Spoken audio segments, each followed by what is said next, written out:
On day 1, I spawned into the Palworld overworld as a pal hunter, ready to capture and put to work every pal I could find. I want to be the very best, like no prior world-famous game franchise ever was. With 6 hearts, that was going to be really difficult, but every challenge along the way, with courage, I would face. Hey, you better knock that off right now! A whiny voice called out to me, and I turned to see a strange character shaking his fist in my direction. What are you? Some kind of leather worker? I don't need anyone to work on leather. I'm on a quest for pals. I'm not a leather worker. I'm Trash Suum, and I'm here to sue you for stealing my idea for a collectible monster franchise. But I just got here. It's Palworld, not whatever world you come from. You really think you're legally distinct enough to stand against me? Dude, chill. I'm just trying to have fun in this fun new original game. Why are you trying to get on my case? Enough! I'm taking you to court, and I'm confiscating all your pals too. But I haven't even gotten any yet. Trash Suum came at me with all the fury of a billionaire CEO looking to wring more money out of the world. I was too freaked out to fight and decided to hightail it for the hills. Fortunately, I knew that Palworld was a survival game, so I relied on my survival skills to disappear into the wild. I managed to lose Trash Suum and could start enjoying the game. I'm so good at surviving, you guys. I looked around in search of pals and came across some kind of warped phantom in the depths of the cave. Hey there, pal. I'm here to either destroy you with my fists or make you my friend, or both. Apparently, the warped phantom didn't like me very much and tried to attack me. I soon realized that life in the Palworld was not going to be so easy, and I fled for my life for the 2nd time in the same day. Man, this is so much fun. I love trying to survive when it's difficult to survive. Maybe I'll even survive 100 days. Wouldn't that be something? On day 2, I decided to start surviving and crafting in the survival crafting gameplay of Palworld.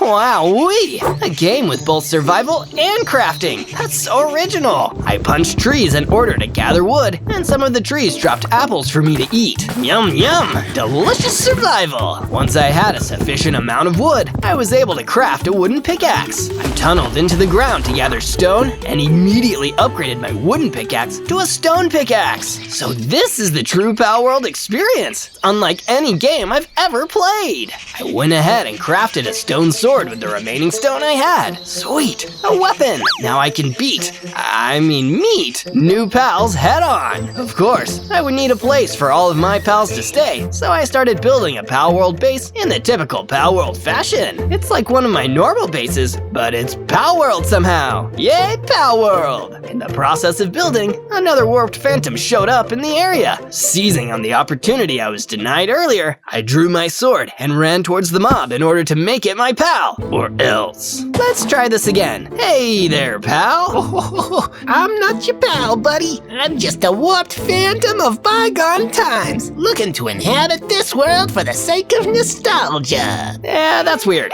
Just be my pal, won't you? No way! Get warped! The warped phantom attacked, and I had no choice but to strike back with my mighty stone sword, shaving down its health until the creature was no more. Okay, so my attempts to obtain pals so far have been pretty unsuccessful, but I have faith that many pal-filled days are on the horizon. I continued to furnish my room until the end of the day. On day 3, it was another challenging day in Palworld. I had gone exploring in the Savannah Plateau so that I could gather more resources to build my base even bigger than it already was. I sure do love it when I make things out of other things. Why aren't other video games like this? While I traveled across the land, searching far and wide, I ran into an Eevee from Pokemon, a pal of some variety that I had never seen before. What a delightful and magical experience that could never be recaptured. I had better enjoy this moment. Heck yeah, you should. Gaze in wonder upon me, Zozo. I am the great and adorable Cremis. Oh, Cremis. So that's your name. Do you want to be my pal?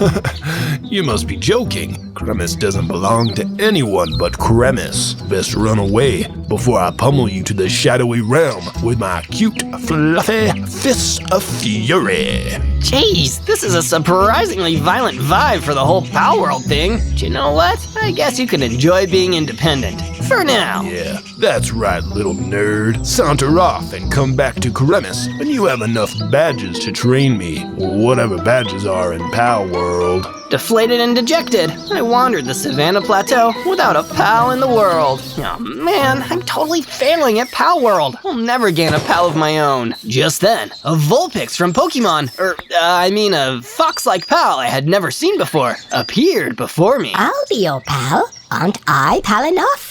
I don't know. What's your name, little Firefox? Foxbox is my name. What do you say, tough guy? Can I be your pal? Well, why the heck not? You're my pal, Foxsparks. I'll let you come back to the base with me. Hooray! My existence has meaning. From day 4 to day 5, a new den for Foxsparks was added to my base, and it was built from the ground up by Foxsparks herself. Hey, Zozo, not to be rude, but I've seen your videos, and this is usually the part where you add on to the base. Normally, I would. That just isn't the Palworld way. Now work harder, pal. Okay, Zozo. Anything to be your pal. Foxsparks was a bit of a slow worker, but managed to get the job done, and with enough time for me to ready myself for the inevitable warped phantom ambush that would come my way. What the heck? Didn't I defeat you already? You cannot defeat nostalgia, Zozo. It always returns in a new form. I'm bound to inhabit this Pokemon-like world and see what all the fuss is about, just like you are bound to craft and survive. We are simply beings with different goals and reasons for living. We may be able to communicate, but are we really the same at all? Ooh man, you warped phantoms are so annoying. Come on, you rambling creep. I battled the warped phantom with my stone sword, and similar to the previous battle I had against another member of its kind, there was very little challenge in putting it down. Honestly, it was a little anticlimactic, but I found the encounter a lot more satisfying when the warped phantom's drop was a power bow. Whoa, a powerful ranged weapon that I could use to hunt both pal and enemy. With the power bow in hand, I just knew that my time in the Palworld was going to become even more fun and original. From day 6 to day 8, I began capturing a bunch more Vulpix, Foxsparks. I would need a much larger workforce if I was to build a truly magnificent Palworld base. I sure do need to obtain more pals. You might say I need to catch them all. Hold it! Stop everything! Uh-oh, it was that nasty hater Trash Suum. I wasn't expecting to see him again so soon, but here he was, shaking his fist at me like before. You again, I told you, I'm just trying to have fun in Palworld. Why are you harshing my mellow? Oh yeah? Well, your so-called fun might be stolen from my original idea.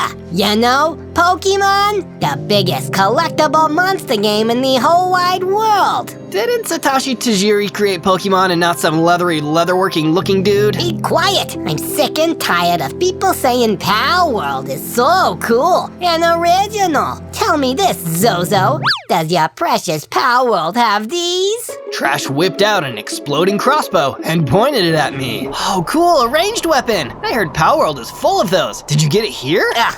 No. Well, okay, maybe. But it's still 100% mine, and I'm gonna blow you up with it, Mr. Hunter-Gatherer Survival Crafter Man. Take this! He started firing crossbow bolts at me, each of which totally exploded on contact with whatever they hit. I had to take cover while I ran away in serpentine formation. There was nothing I could do to counterattack Trash Suum's ranged firepower without a ranged weapon of my own. Well, I did have my power bow, but I had inconveniently left it back at my base. Oh man, no fair! These ranged weapons could change the history of battle as we know it and reshape all conflicts for the foreseeable future. I managed to narrowly escape, but vowed to get a cool ranged weapon of my own in order to defend myself. It's my right as a citizen of Palworld. From day 9 to day 10, I was reflecting on my disappointing lack of ranged firepower to Foxsparks, who was being a real pal and listening intently to every word. And then he shot exploding crossbow bolts at me, and I was like, no, so bad! But not because I was scared of the bolts, but because shooting one of those things looked so cool, and I wanted to do it.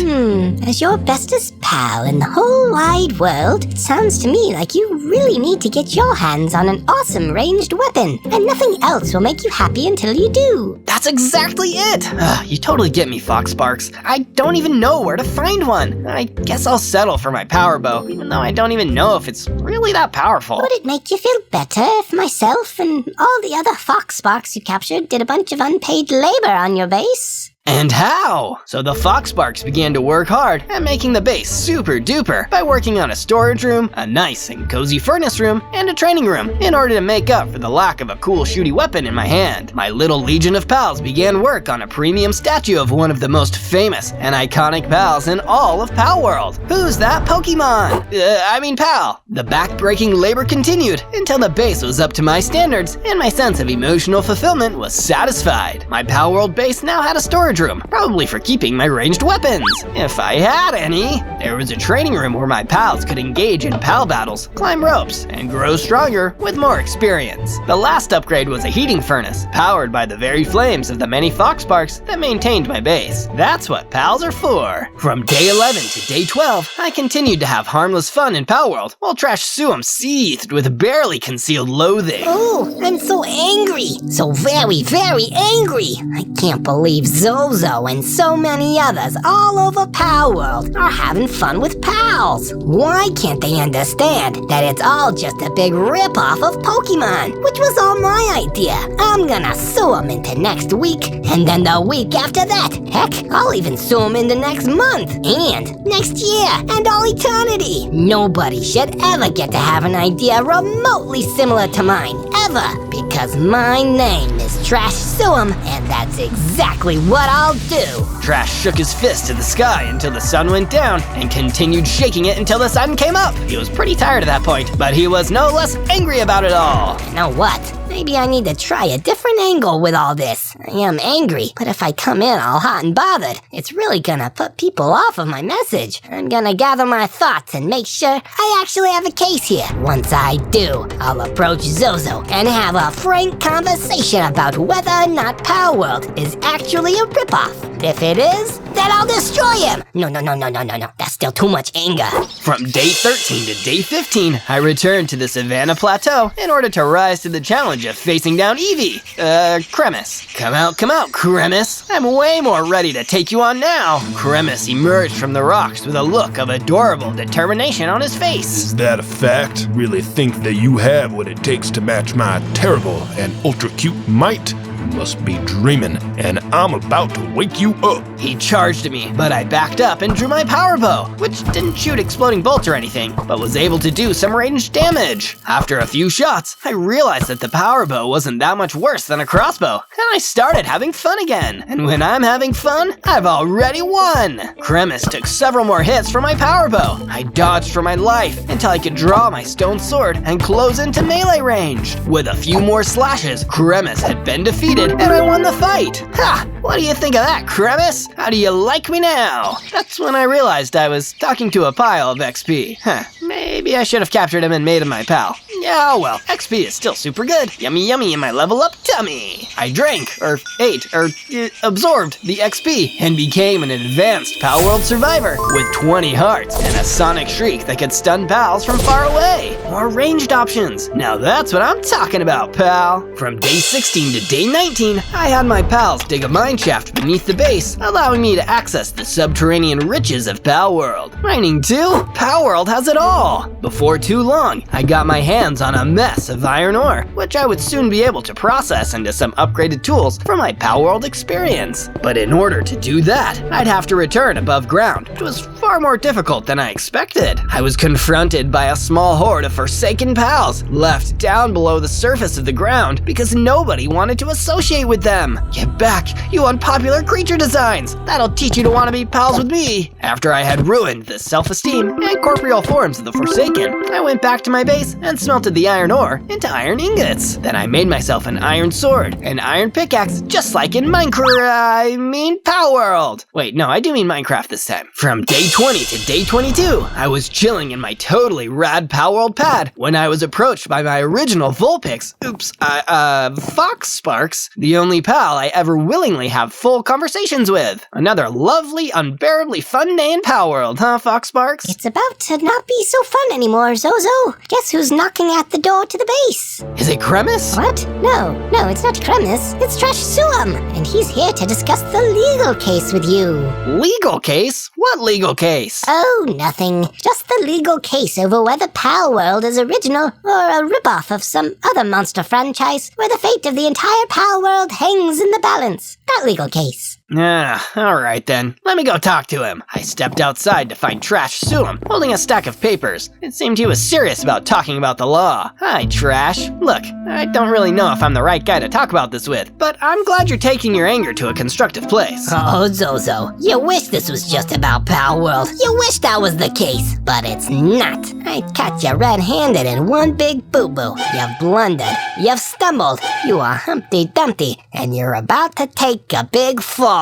What in the Palworld are you talking about, Trash? I'm talking about you, Zozo. You might say that Palworld is all fun and harmless, and therefore it shouldn't be in violation of any existing copyright. But isn't that just wishful thinking on your part? Because you, Zozo, you're not here in Palworld because you have permission. You're just here because you decided you could be here. Just like all the other worlds and characters you become without ever consulting the law. Oh yes, Zozo, I've looked into you, and I have quite the case. Whoa, okay, slow down there, Trash. You've been meta this whole time, but you've gone way too far, way too quickly. There's no need to bring my other videos into this. It's Palworld. Come on, let's all have fun in Palworld. Yay. You think you're so clever, don't you, Zozo? But I'm onto your little ruse, and next time I won't be so nice with the paperwork. A hurricane is headed your way, Zozo. A hurricane of suits, or my name isn't Trash Suam. He stormed away with the fury of a truly agitated lawyer. I knew then that this was going to be the battle of the next 100 days of my life, and not just any battle. A legal battle! From day 23 to day 26, I put all my energy into how I'd go about facing Trash Suam in the Palworld Court of Law, if there even is one. Without a law degree or access to a public defender, I knew I'd need something to help with the case. Fortunately for me, Palworld always provides, and I was able to find a spelunker chestplate in one of Vulpix's chests. Whatever nasty jabs Trash decided to throw my way, they'd be no match for me, as the chestplate stands between his cruel words and my heart. No hard feelings felt here. With my new upgrade and confident glee, Palworld provided me yet again with another palful surprise, a pet bat. Wow, I didn't know this chestplate came with a friend. Are you, by chance, a registered judge of Palworld? I could really use some legal advice. The bat didn't answer. I guess in order for legal consultation, I would need to pay him a ton of money which I don't have. So I guess he'll just be my silent friend for now. But you don't need to be silent friends. Leave a comment below on which pal is your favorite. And if you want to see more palful adventures like these, be sure to search Zozo on YouTube for more videos. From day 27 to day 31, my now very controversial labor force of Foxmarks had completed the next part of the mysterious statue. I still couldn't tell which pal it was supposed to be a statue of, but I was sure they'd get there eventually. Just to be absolutely sure, I checked in with Foreman Foxmarks, who is leading the team of builders. So, how goes the progress on that fantastical statue, Foxmarks? The pals have been working night and day and are incredibly tired. Few even wandered off and got lost because of the stresses of construction. And what's the bad news? The bad news is that we need some pink terracotta, or we'll never be able to complete the statue, ever. Never ever, huh? Well, I'd better do something about that. It wouldn't be very Palworld if my pals had to stop working on something. I'll be right back with some pink terracotta. And with that, I set off on a grand quest to the Warped Desert in order to obtain the fabled pink terracotta. From day 32 to day 35, I searched the Warped Desert high and low for pink terracotta. The curiosity of what the statue might be, killing me more than any idea of facing Trash without a lawyer present. If only I had the opportunity to attend 100 days of law school. Fortunately for me, being so pal-worthy and awesome drew rogue pals directly to me, like some sort of pal-net, like a pal magnet. I should really write a Palworld dictionary full of Palworld Palworlds. You should also start writing your palbituary. Shouted a strangely familiar voice. It was Cremis. But how? Cremis? I thought I XP'd you. Did the idea of my diction palry excite you so much that you rose from the grave just to read it? No, you fluffless fool. I'm Cremus Second, Cremus's just as evil twin brother. I'm here to avenge him, and this time, drink or eat or absorb your XP. You're no match for me, you uncute awful menace. No one threatens the great Cremus family, and no one messes with I. No one. Ow! While Cremus Second endlessly villain speeched, it gave me enough time to pull out my iron sword and take a few brutal swings. He was so enveloped in his villainous monologue that he didn't even realize I had destroyed him until it was too late. Pal-tastic. More XP. I was starting to feel hungry being out here for so long, but now it's time for some desert dessert. As I feasted on the creme de la cremus, my mealtime was interrupted by a friendly face. Thank you, wordsmith warrior. That Cremus was getting really annoying, standing around here all day and practicing his villain speech, anticipating your arrival. No problem, but I'm sorry I didn't save you any dessert. Must be really famished out here, and pretty lonely all on your own, too. I'm Zozo. I'm Anubis, and do not worry, the mirages at least let me temporarily believe there's a banquet with water nearby. There you are correct. I am alone. Wasn't always this way, you see. I had a best friend, my pet rattlesnake, but unfortunately, he was snatched from my hands by an evil snake napper. I see you're pretty competent with the sword. Could you help me get my pet back? To me, he's sort of like... A pal? Oh, I'm the pal wrangling expert. Leave it to me, Anubis, and I'll have your pet back in 2 shakes of a rattlesnake's tail. From day 36 to day 39, my grand quest for the pink terracotta had been taken over by a secondary quest to rescue Anubis's rattlesnake from the clutches of an insidious snake napper. That's the thing about side quests. There's always more side to quest. Yeah, you know what? Either pretend that made sense or forget I said it. I traveled deeper into the warped desert until I came about another Palworld base that was not nearly as cool or well built as mine. Is this guy a noob or what? I bet he doesn't have any pals. I approached the lame base out of morbid curiosity and heard the sound of a rattlesnake in distress. Yeah, I'm no snakeologist, but I'm guessing that must be the lost serpent of Anubis. Hang on, pal. Zozo is on the way to help you out. I looked in through a window and saw the rattlesnake fearfully cowering in the corner of the room. An extremely familiar-looking electric rodent was staring the rattlesnake down with a twist of madness in his adorable mascot eyes. Please, you're scaring me. Won't you be a pal and let me go?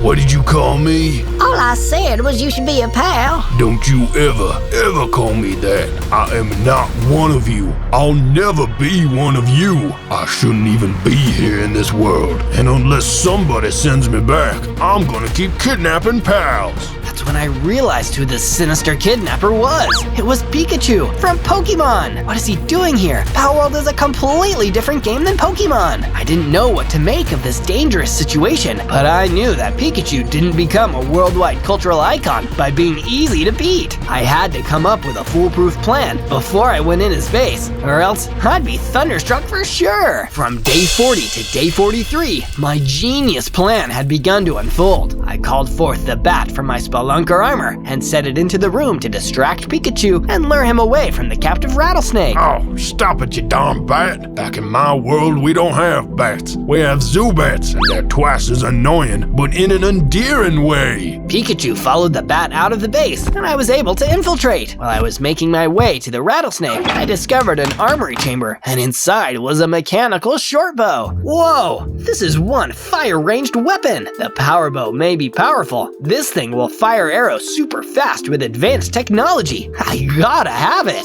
After I weighed the ethics of stealing property from a kidnapper, I grabbed the mechanical short bow and then proceeded to where Anubis's rattlesnake was still cowering. Hey there, pal. I'm here to bust you out. Anubis misses you. Hooray! Anubis sent you. I knew he'd send someone. Yeah, now slither away quickly while I deal with Pikachu. The rattlesnake escaped thanks to my distraction. I was planning on following him when Pikachu ran back into the base, lightning sparking through his rosy red cheeks. What the heck happened here? Why did my rattlesnake turn into a guy who stole my mechanical crossbow? That's what you think happened? Think you might have gone a little crazy, Pikachu. Crazy? Is it crazy to want to be where I'm meant to belong? I'm Pikachu, the second most famous cartoon mouse in the entire world. I want out of this funhouse mere parody of my home. Huh, up until now I thought everyone was having fun in Palworld. Maybe some pals, Pokemon, aren't. I don't want to make life any harder for you. Just stop kidnapping snakes and we won't have a problem. Fine, whatever. Get out of my base. I don't need any pals. After a very tense moment with Pikachu that would likely pay off down the line in me earning his begrudging respect, I went back to Anubis and told him the good news, which, of course, he already knew, because his rattlesnake had come home. You're a real pal, Zozo. I guess I am, but you're a real pal of a pal. Thanks, pal. Now, do you happen to know where I might find some pink terracotta? I can do one better.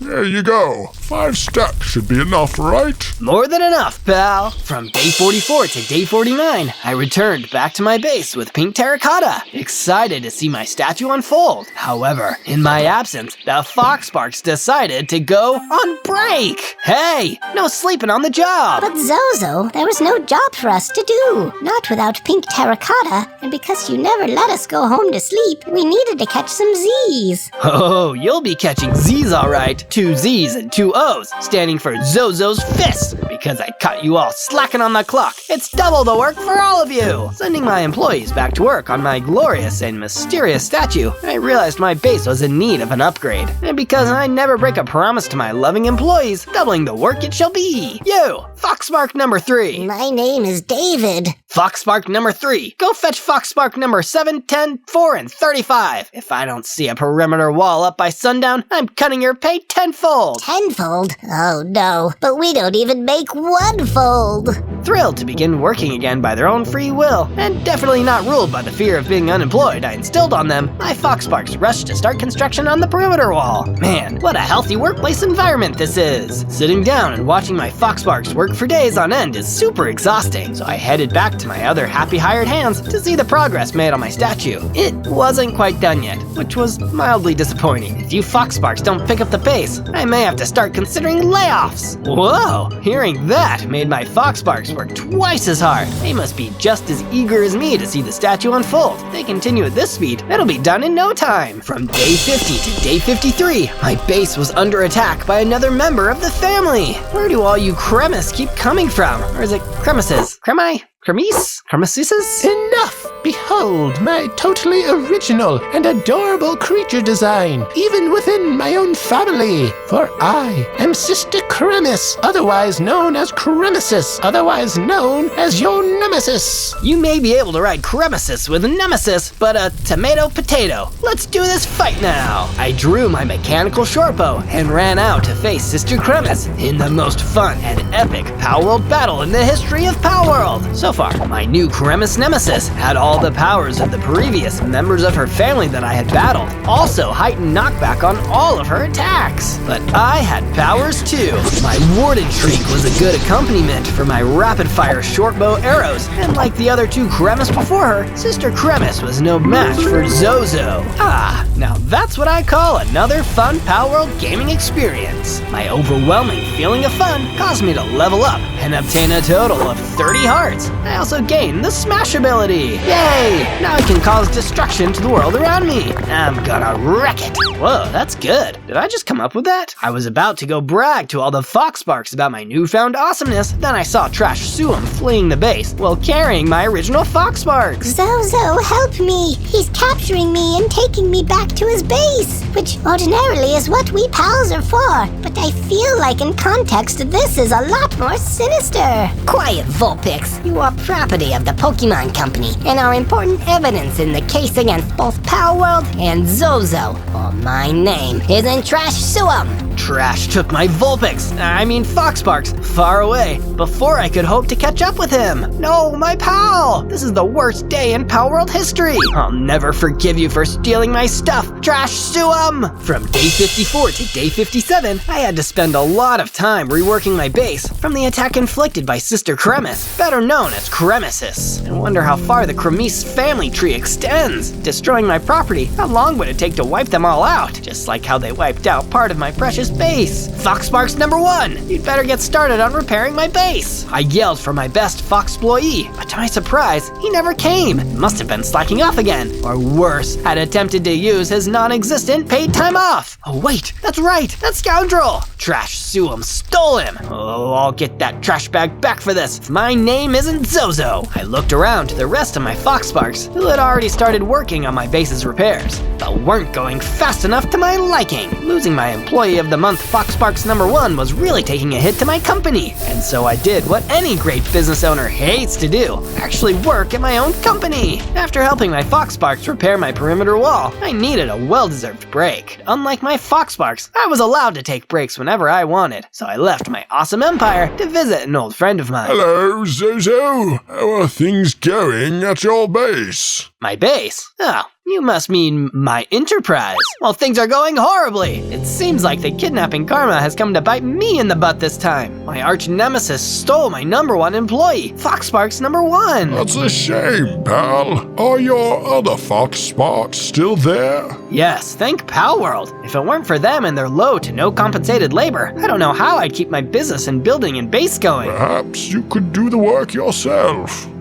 Base building business bosses don't work. Oh, Anubis. No Fox employee was more valuable to me than Fox Spark #1. I don't play favorites in the workplace, but he was my favorite. Well, you'd better start looking for him. I'd help you out, but unfortunately I have a banquet mirage to attend to. You're free to come if you'd like. I think I'll pass, Anubis. Those banquets look better from a distance. When you get up close, all the yummy food on the table seems to disappear, just like my best pal, Fox Sparks #1. From day 58 to day 62, I delved deep into the mines in order to get away from all my problems for a while. I feel like I've gotten in way over my head with all this Palworld stuff. All I wanted to do was play a fun game. I don't even know what that means anymore. Maybe I'll feel better after I fall back on my bread and butter, mining and crafting. Along the way, I was attacked by a rampaging horde of terrifying, deadly, turtles? Boy, the mob distribution in Palworld is weird as heck. The turtles had high defenses, but my Warden Shriek wore them down, and I pulled out my mechanical crossbow. And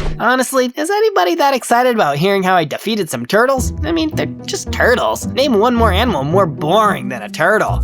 You know what? I'm sorry to any turtle fans in the audience. Maybe I'll spend 100 days as a turtle sometime to make up for it. Battle with the turtles was one of the most exciting things I'd ever done in my lifetimes. And when it was over, I was able to find those diamonds I was looking for. Yay, Palworld! I mean, diamonds! I mined enough of everyone's favorite stone to fashion myself a bona fide diamond pickaxe as well as a diamond sword. I've been using ranged weapons so long because of Palworld that I almost forgot how good it feels to swing a genuine diamond sword around. My time in the mines may have been difficult work, but it reminded me how to have fun, and that's all that really mattered. Oh, and saving my pal and winning my legal case, that matters too. From day 63 to day 66, I returned to my base, rejuvenated by my treacherous turtle tussle. But despite being in a place with an excess amount of Fox Sparks, I felt super duper pal-less. I gazed upon my half-finished statue, the statue in which I worked so hard to build, by commanding my Fox Sparks to work so hard to build, and just like its unfinished glory, too felt a part of myself missing. Oh, Fox Sparks #1, without you here, I just feel so hollow. Who will work as hard as you did? Who will not ask questions about my leadership like you did, for a raise, or for time off, which again, no one but me is allowed to have. Hey, I'm a Fox Sparks, and I'm here to be your pal, Zozo.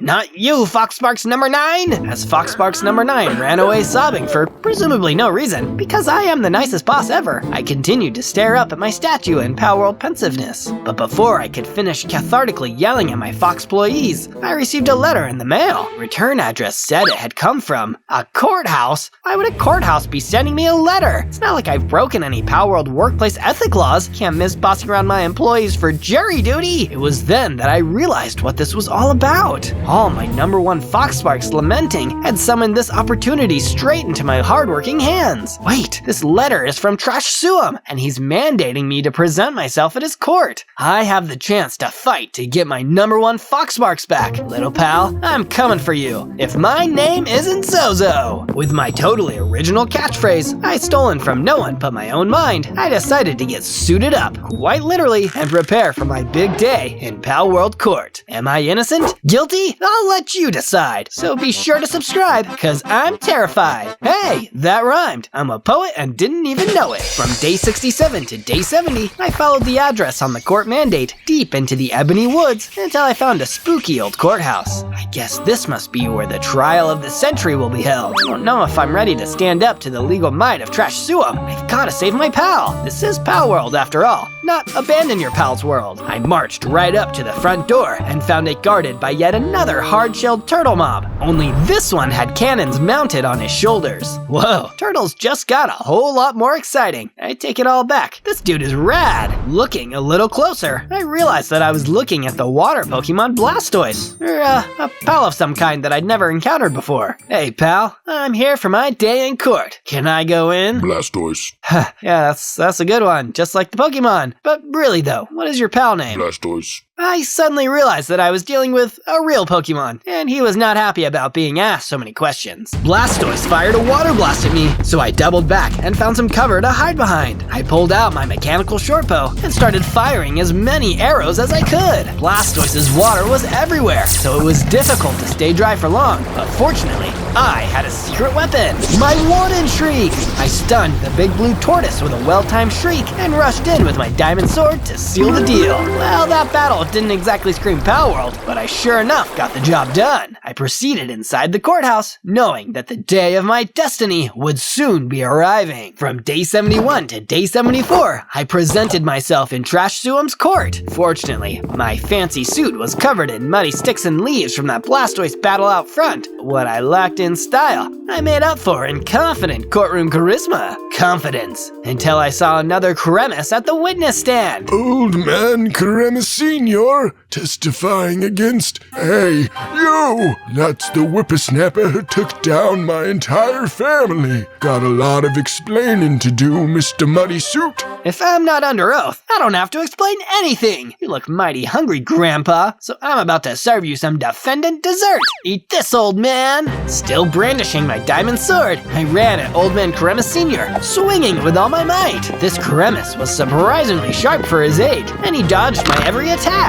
I swung around frantically at the nimble old Cremis, hitting lots of courtroom items with my sword and breaking open a chest in the process. My attention was diverted towards the items I found inside. A full set of diamond armor. Whoa, Trash Suum must be loaded from all the suing he does. Since Mr. Suum stole my best pal, I'm sure he won't mind if I steal his best suit of armor. I trashed my muddy suit for a sparkling new fit of diamond. But as I turned around to continue fighting Cremis Sr., I realized he was nowhere to be found. A Foxsparks in his place, but not just any Foxsparks. Foxsparks #1? You're right, Zozo. It's me, Foxsparks #1. Come closer and I'll give you a big old palish hug. I walked toward my Foxsparks, tears in my eyes, and arms wide open for a hug. I missed you so much, Foxsparks the First. And I missed you too, Zozo. But hurry, we don't have much time left. After our hug, we should take a few days off together and go on vacation. Just you and me on a Palworld adventure. Wait, any Foxployee knows they aren't allowed days off. Only I'm allowed days off. You aren't my Foxployee #1. With a swift slash of my diamond sword, the foe Foxsparks #1 was defeated, as he must have been Cremis Sr., who had shapeshifted into my best pal just to deceive me. From day 75 to day 78, I was called up to the stand to testify in my own defense. Uh-oh, the moment of truth. I'm so nervous. Mr. Zozo, you are on trial here today because this court finds you in violation of the intellectual property rights of some seriously powerful people. Not only are you here in Palworld without permission from Pocket Pair Incorporated, but it says that you've also made hardcore Minecraft videos where you've been Monkey D. Luffy, Shrek, Darth Vader, Thor from the Avengers, and most relevant of all to this case, Fire Mario. How do you plead? Okay, first of all of this is covered under fair use, right, YouTube? Wink. Second of all, Palworld is really fun, okay? I really like Palworld. Really fun. Did I mention it was fun? I rest my case. Silence fell over the entire courtroom. I knew that I had won them over for sure. Then I realized it was really just me and Trash Suum, and the leather-working lawyer type didn't seem remotely pleased with my assessment. You finished already? Then I guess it's time to deliver your sentence. I find you guilty of being a greedy little thief and hereby sentence you to death. by me, or my name isn't Trash Suum. Trash Suum pulled out his exploding crossbow, and I pulled out my mechanical shortbow, and we started having a crazy, awesome, amazing ranged weapon fight in the courtroom. Now this is the kind of defense I prepared. Eat arrows, kablamo! We used the pews and stands for cover and continued to fire at each other in the true Palworld fashion. Wow, these are the kind of high-stakes action gameplay you could only get in Palworld. Yay, Palworld! I love Palworld! Stop that! Stop praising Palworld! Ha! Now I've got you! Trash's anger made him pop out of cover, and I used that opportunity to shoot a whole bunch of arrows into him until he went down. I guess Trash Suum is adjourned. Man, my one-liners are not good today. On my way out of the courthouse, I swung by the evidence locker and grabbed Foxsparks #1. My pal by my side, and my court case winding up as a mistrial, I returned to my base in order to resume my carefree life of having fun in Palworld. From day 79 to day 84, Trash Suum recovered from his numerous arrow wounds and seethed with barely contained fury about the way the whole legal case angle had turned out. Oh man, I am the angriest I've ever been, and I keep on getting angrier every second of every day. I thought for sure that Palworld was going down in that court trial, but Zozo had to interfere and shoot me with arrows. Oh, I absolutely hate Zozo. Who is he to have so much fun for no reason? Life isn't about fun, it's about corporations owning things and monetizing all expression and art. And ideally, I want to be the guy who owns it all, but that one horrible 3-letter word keeps getting in the way. Fun. Ooh, fun. How I hate fun. I hate things that are fun. I hate people who have fun. And I especially hate the idea that those people are having fun without my permission. That's it. That's what I'll do. I'll destroy fun itself. Yeah, that's my whole thing now. I'm all about destroying fun. Forget due process. That's my entire villain motivation from here on out. Trash Suum tapped into his sheer anti-fun attitude and became a bigger, meaner version of himself. He had become Trash All Fun, the fun trashing guy. From day 85 to day 89, I relished in Trash Suum's supposed defeat, till I felt a seismic change of fun levels in the air. So did my Foxployees, including my best Foxspark, Foxspark the #1. And that's the principle, pal #1. It's who you know, not what you know. That's why I promoted you to manager of my company, because you're my bestest pal in the whole wide Palworld, and no one else. Gee, thanks, Zozo. It sure is nice being able to watch everyone work rather than doing it myself. And as thanks for saving me and promoting me to manager, I'll tell you this tidbit of managerial wisdom. To defeat the fun hater Trash All Fun, you'll need to obtain a potion of pure fun. Wow, normally it's the higher-ups who give down, but this is a welcome change. Thrilled with my new piece of knowledge, I am now ready to defeat the final boss and fun hater, Trash All Fun. Before I do, I head off to see my statue, which has now been completed by my gaggle of definitely well-paid Foxsparks. Unfortunately, it was a little underwhelming, as it wasn't a statue of me, but rather a statue of some random Meryl. Oh well, if my Foxployees won't immortalize me for my awesome business ownership, I guess it's time for those layoffs I mentioned several days ago. From day 90 to day 94, I returned to the lame base in the Warped Desert, where I knew I could find the one person who could help me defeat Trash All Fun. And by person, I mean pal. And by pal, I meant Pokemon. I stepped inside the base to find Pikachu right where I left him, and looking as sour as ever to be trapped in a world so totally different from his own. Pikachu, I need your help. You finally came crawling back to old Pikachu, huh? Well, forget it. I told you before, I don't need any pals, and I don't want anything to do with this Palworld thing. I just want to go back to my own Pokemon world. Believe me, I get it, Pikachu. I mean, I am having a lot of fun with Palworld. This adventure has been one of my most stressful yet, to mention meta. I'm looking forward to a nice low-stakes one next time. Maybe 100 days as a turtle.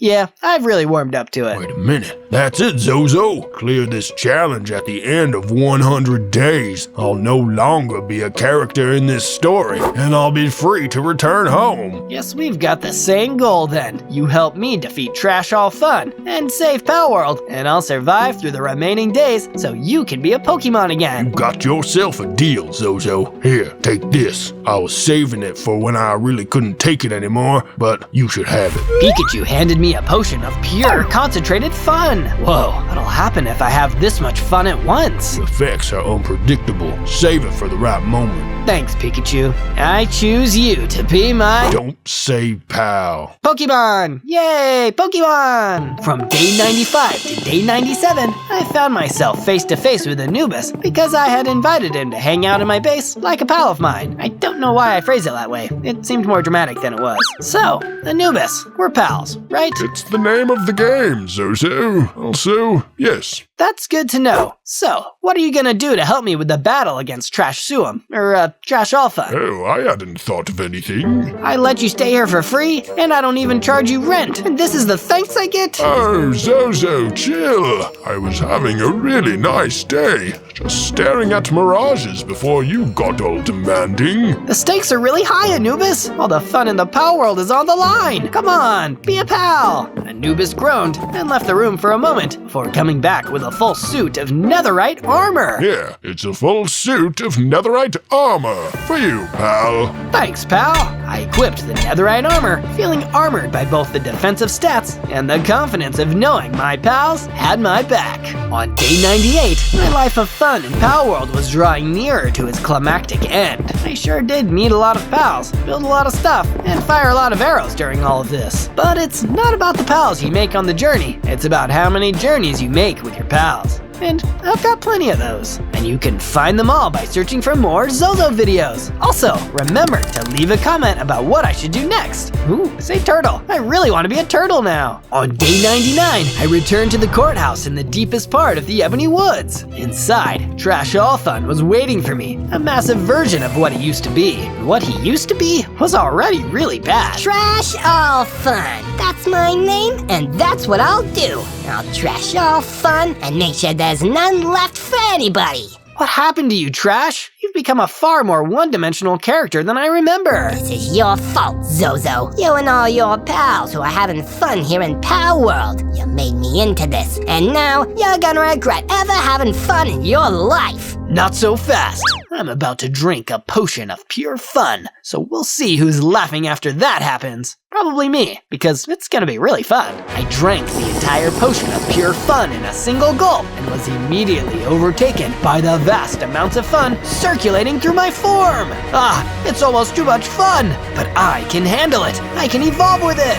I embraced the fun, and my heart meter was raised all the way up to 100 hearts. Now I'm not just having fun, I am the fun. I was breathing out flames of pure fun and scorching Trash All Fun with my fire breath. Oh, I hate this! The fun! It burns! It burns! Or my name isn't Trash! He poofed into a large pile of ashes, defeated by the very thing he had set out to destroy. It's over, Trash. Looks like this time, the fun had you. On day 100, I returned to my base and threw a ginormous, palicious work party with all my pals. There was a pool table, football table, a coffee bar, inflatable pools, and a whole dozen donuts, all funded with the money I could have paid my employees a proper wage with. Man, this donut is awesome, but not as awesome as all my pals. Unlike my desert banquets, food doesn't disappear before my eyes when I approach it. Just donuts for days in Palworld. And pals for days too. Eating an admittedly really good donut, one of the only good things in Palworld, Pikachu rolled his eyes in response to all this Compilation. I just can't wait to go home. On day 1, I spawned into the Aspen Forest as Tails, the awesome two-tailed fox, the best friend of Sonic the Hedgehog.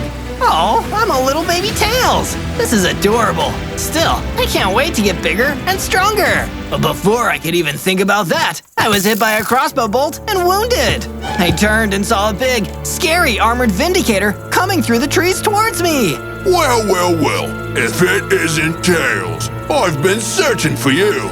You and your little blue speedster of a friend have had it too good for too long.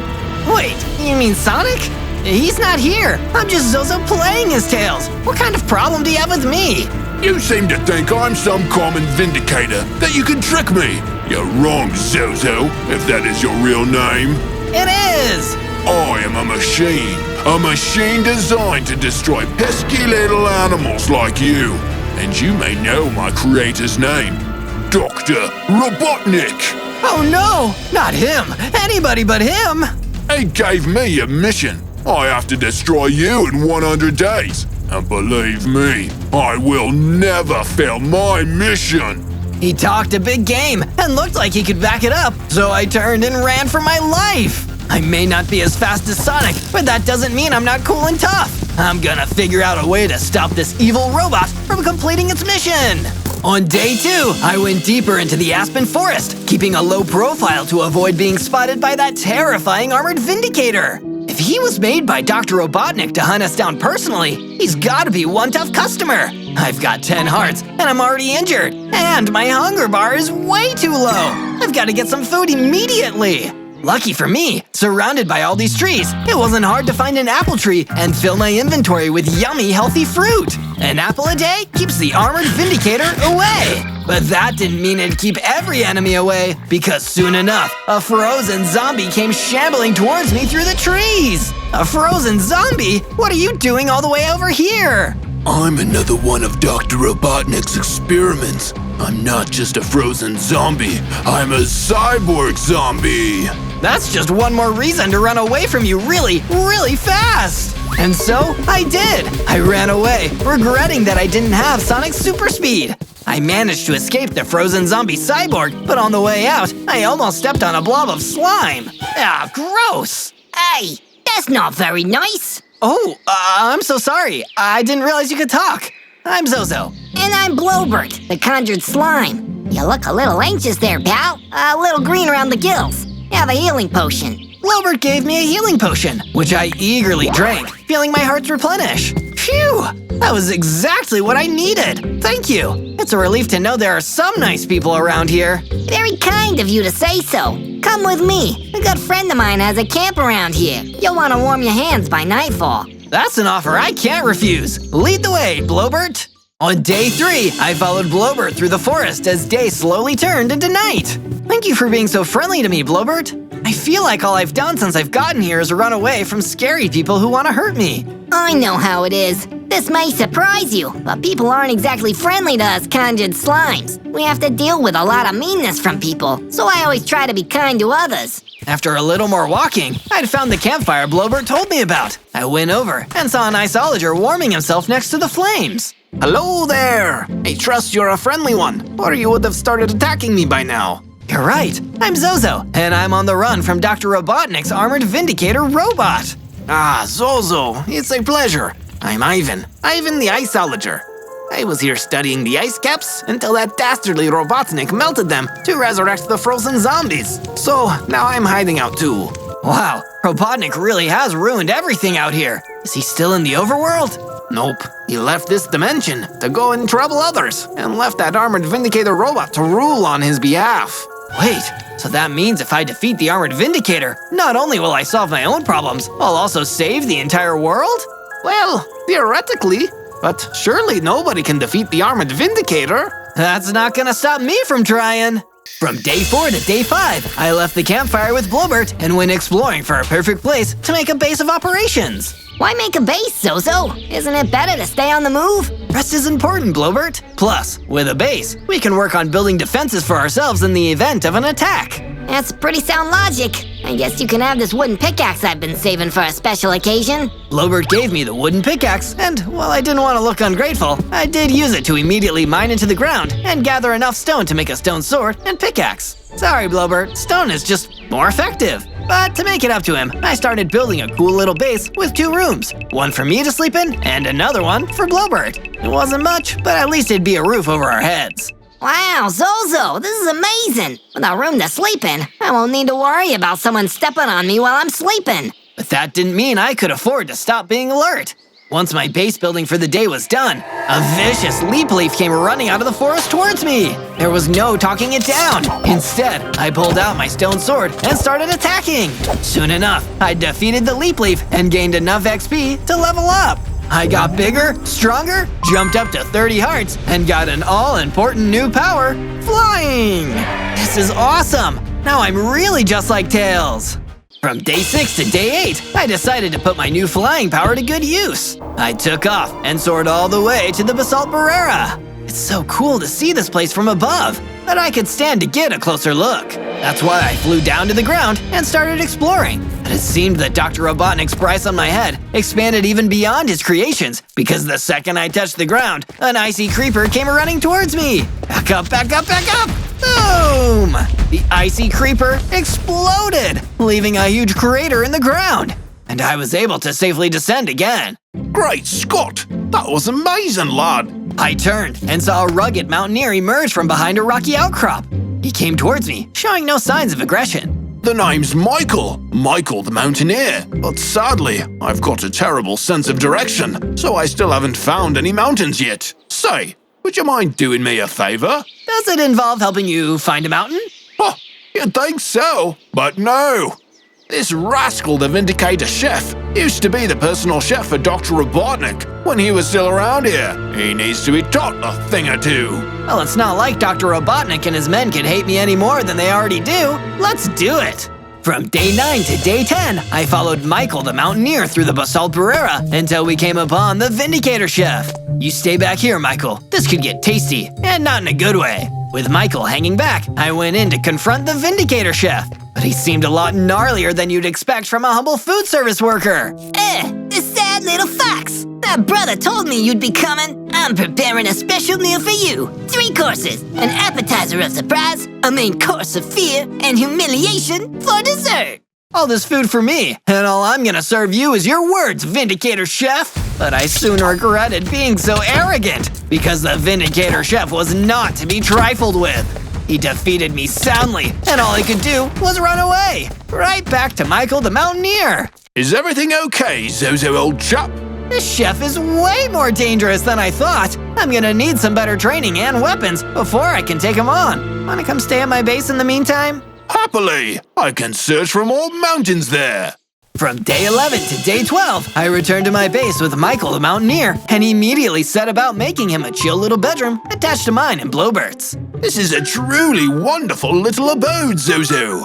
And in exchange for your hard work, I made a few little upgrades of my own for you. I looked around the base and saw that Michael the Mountaineer had built a new storage room for weapons, armor, and supplies, and a furnace for smelting materials. This is awesome, Michael! Thank you! In fact, you've inspired me to do a little searching. That's why I explored an abandoned mining cave in the depths of the Aspen Forest, which was every bit as deep, dark, and creepy as you can imagine. But lucky for me, I found a vein of iron ore and used my stone pickaxe to dig it up.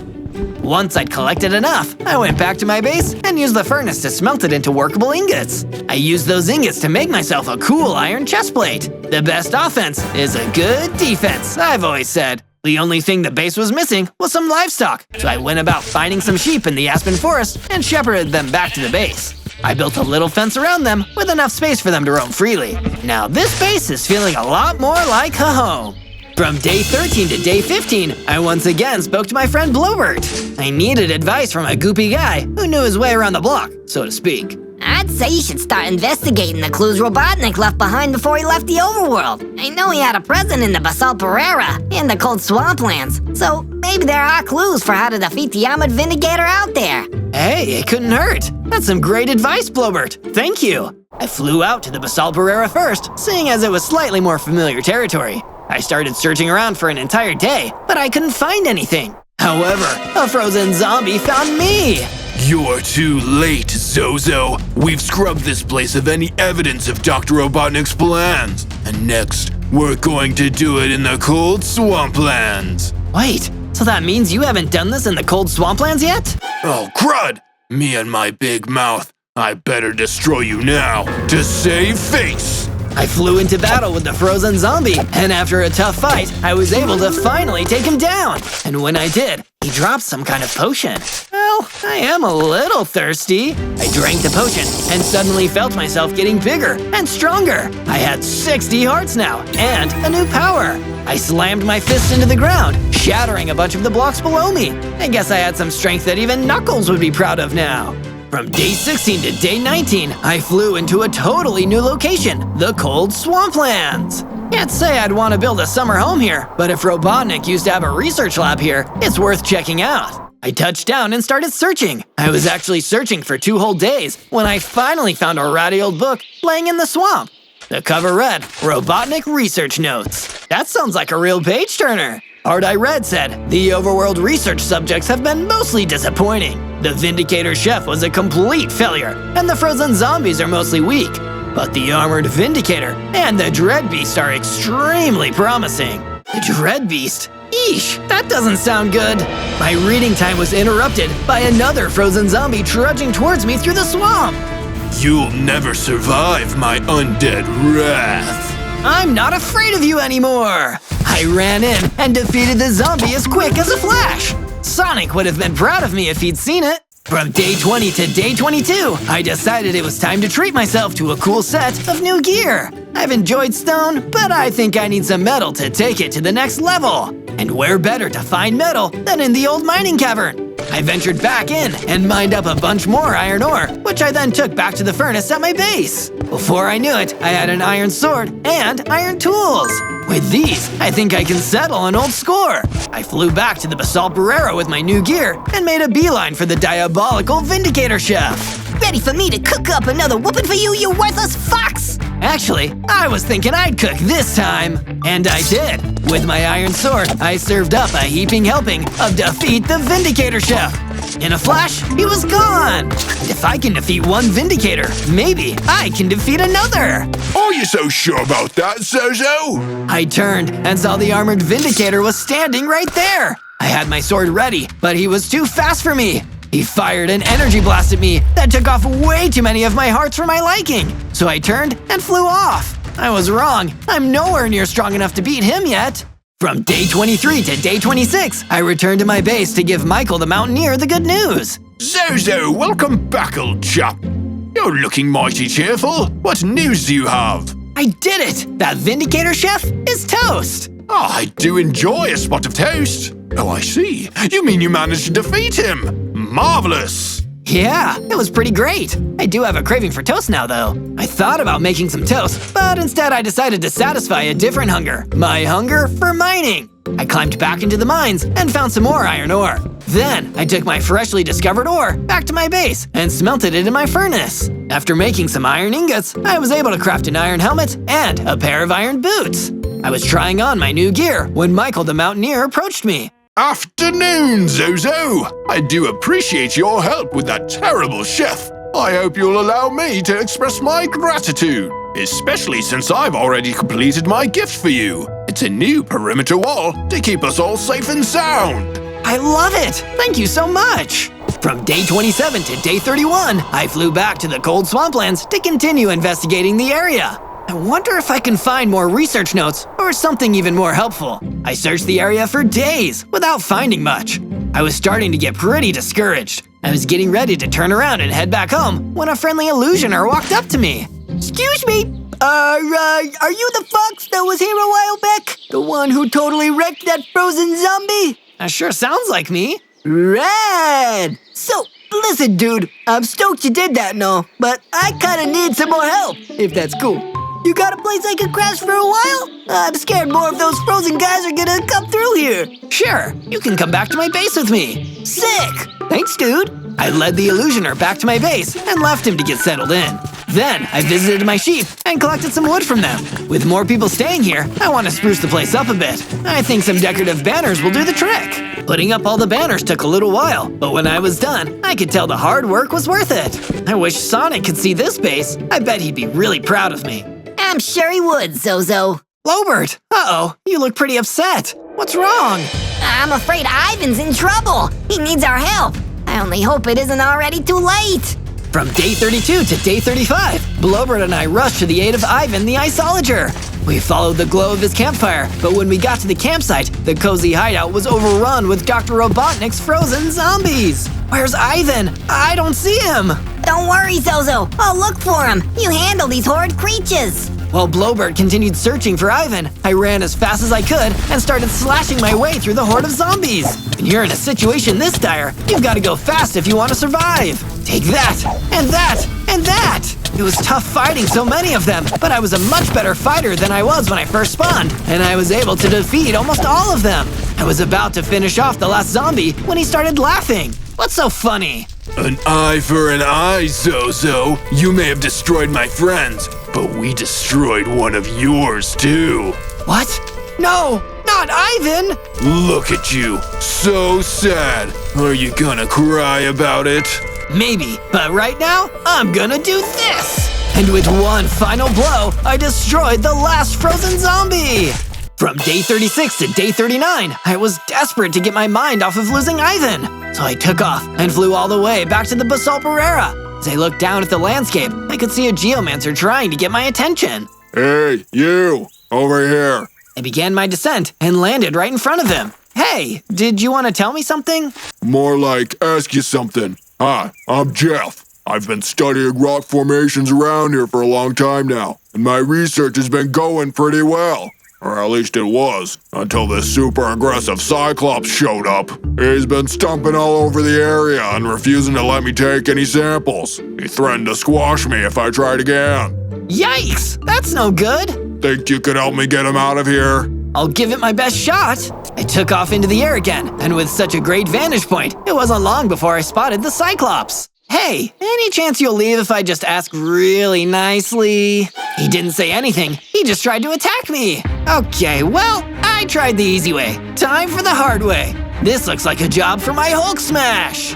This time, it was the Cyclops who got crushed. Jeff the Geomancer was so relieved when I told him. Thank you. I can't wait to continue my research. I'm trying to find new ways for people to protect themselves from the Armored Vindicator, you see. He and his frozen zombies just destroyed my friend, and they're trying to get me next. Oh dear, you'd better be careful. If you think his frozen zombies are bad, then you don't want to meet the Dread Beast. I keep hearing about this Dread Beast. I really don't like the sound of him.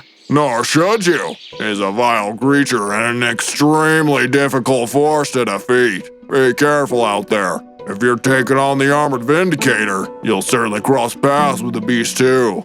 From day 40 to day 43, I soared through the sky all the way back to my base. When I landed, I saw Blowbird waiting for me. Zozo, welcome back! Look what I've been up to. I added some bookshelves and couches to the base. It looks pretty cozy, right? Sure does. What gave you the idea to do all of this? Well, if it isn't too much trouble, I was hoping we could invite some of the other conjured slimes to stay with us.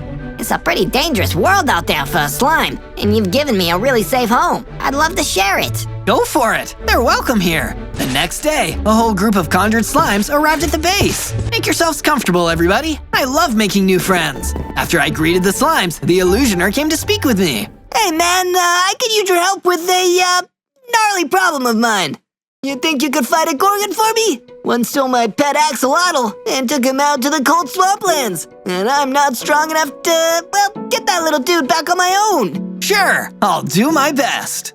From day 44 to day 49, I flew to the cold swamplands in search of the missing axolotl and the Gorgon who took him. This place is starting to give me the creeps. I hope I don't run into any more trouble out here. A foolish hope, Tails. Your days are numbered, and soon I will fulfill my purpose and rid the world of you and your little hedgehog friend. Ah, the Armored Vindicator! I keep telling you, Sonic isn't here, and I don't have anything to do with this. No more lies. Your days are numbered, Tails, and soon they will run out. Mark my words, before they do, I will have destroyed you. If I don't, Dr. Robotnik will deactivate me for failing my mission, so I must not fail. Pretty harsh. Maybe you should fight him instead of me. Silence! I've had enough of you. Deathworm, handle this pathetic fox. As the Armored Vindicator ran off, a huge, terrifying Deathworm slithered towards me. From day 50 to day 53, I faced off against the super intimidating Deathworm. With a name like Deathworm, I'm guessing you're not just looking for a hug. I will destroy Try, you Tails. Okay, yeah, that's what I thought. I can't let you do that. I like being not destroyed. So, Hulk Smash! I slammed my fist into the ground, sending the Deathworm flying backwards. While it was disoriented, I rushed at it with my sword and won the fight! Some Deathworm? You weren't so scary. I saw something drop on the ground where the Deathworm fell. Oh hey, what's this little note? It says, from the desk of Dr. Robotnik, the Armored Vindicator is my most promising creation. A tough combatant with no mercy or fear, but his weakness against diamond-based weapons is unacceptable. I must find a way to correct this. Wait a second. This sounds like diamond weapons might help me get the upper hand against the Armored Vindicator. I hope that's true. As I was leaving the area, I noticed something sparkly in the crater where I fought the worm. Mystical diamonds! This will come in handy later! From day 54 to day 57, I saw a tiny little axolotl waddling through the cold swamplands. Hey, little guy, are you looking for your owner? He seemed to trust me and started approaching me when a Gorgon suddenly jumped in between us and attacked. You must be the pet napper. Don't you know it's wrong to come between someone and their axolotl? She didn't answer me. She just kept trying to attack. Luckily, I had my sword ready, and with a few swipes of my blade, I made that Gorgon history. Come with me, little guy. I took the axolotl back to my base and delivered him back into the arms of the Illusioner. Hank, I missed you so much, buddy. Thanks, Zozo. You're a real good dude. From day 58 to day 62, I expanded my sheep pen to give the sheep more room to graze and walk around. Can't stop thinking about that note. I think I really need some diamond gear. Back to the mines! Down in the mining cavern, I dug tirelessly until I happened upon some diamonds. Perfect! Using the diamonds I mined and the diamonds I got from the Deathworm, I crafted a diamond pickaxe and a diamond sword. If I were the Armored Vindicator, I'd be pretty nervous right about now. When I got back to my base, Blobert was practically bouncing with excitement. Zozo, come look! I made the perfect hangout space for us, and the other slimes, and anyone else who wants to visit or stay here. I followed him, and he showed me a new living area, complete with a fireplace. You did amazing work, Blobert. I'm so glad you're staying here with me. From day 63 to day 66, I was down in the mining cavern digging for more useful materials. I can't find anything. I wish I knew what I should do next. Well, Zozo, my good chap, I believe I can be of assistance with that. Ah, Michael, you scared me. Apologies for the surprise, but an old chum of mine from the Dark Forest sent me a letter, and I believe she can offer you some valuable information. Oh, thanks. I left the cavern and took to the skies, flying to the Dark Forest. When I landed, a gray hippogriff emerged from the shadows right in front of me. I've been waiting for you, Zozo. Stay back, I have a diamond sword. Oh, gosh. No, I didn't mean it like that. I'm Michael, the Mountaineer's friend. My name is Gracie. I have some information for you about the Armored Vindicator. If you can help me with something first. Sure, what is it? Well, there's a troll trying to drive me out of my home here. I'd be able to focus on helping you out if I knew he wasn't going to try anything. But I'm too weak to fight him myself. I'll give it a shot. From day 67 to day 70, I waited with Gracie for the bothersome troll to show up. After a day, he did, stomping up to Gracie and roaring in her face. She hid behind a tree to get away before he could attack her. Hey, leave her alone. The troll turned his attention to me, roaring and charging right at me. So I attacked with my new diamond sword. That nasty troll didn't stand a chance. You can come out now, Gracie. Thank you so much, Zozo. Now for the info I promised you. The Armored Vindicator lives in an abandoned laboratory near here. I think it used to belong to Dr. Robotnik. It might even be where he was created. I can show you which way to go, if you want. Yes, please. Just point me in the right direction. From day 71 to day 74, I followed Gracie's directions and began my search for the abandoned laboratory. I don't see anything but trees. I wonder where the laboratory is. It's so hard to find what I'm looking for.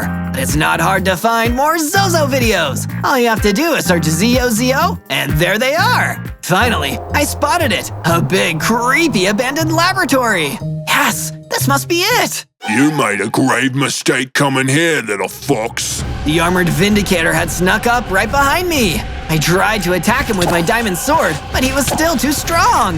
Uh-oh, I guess my diamond weapon isn't enough. I'll need to get stronger too. I didn't want to, but I had to run away before he did too much damage to me. From day 75 to day 78, I ran all the way back to my base and stopped only when I reached my room. Can't believe I had to run away. I thought I was ready. I guess I was wrong. I didn't want to face my friends while feeling like a loser, so I just went to lie down in my room. Sometime later, I heard someone entering my room. Who is it? Hey, dude! We wanted to give you some good vibes, so we made some rad improvements around the pad. Come check it out! I followed the illusioner and saw that everyone had built a watchtower. Oh, wow! Thank you! That does make me feel a little better. I also brought you a present.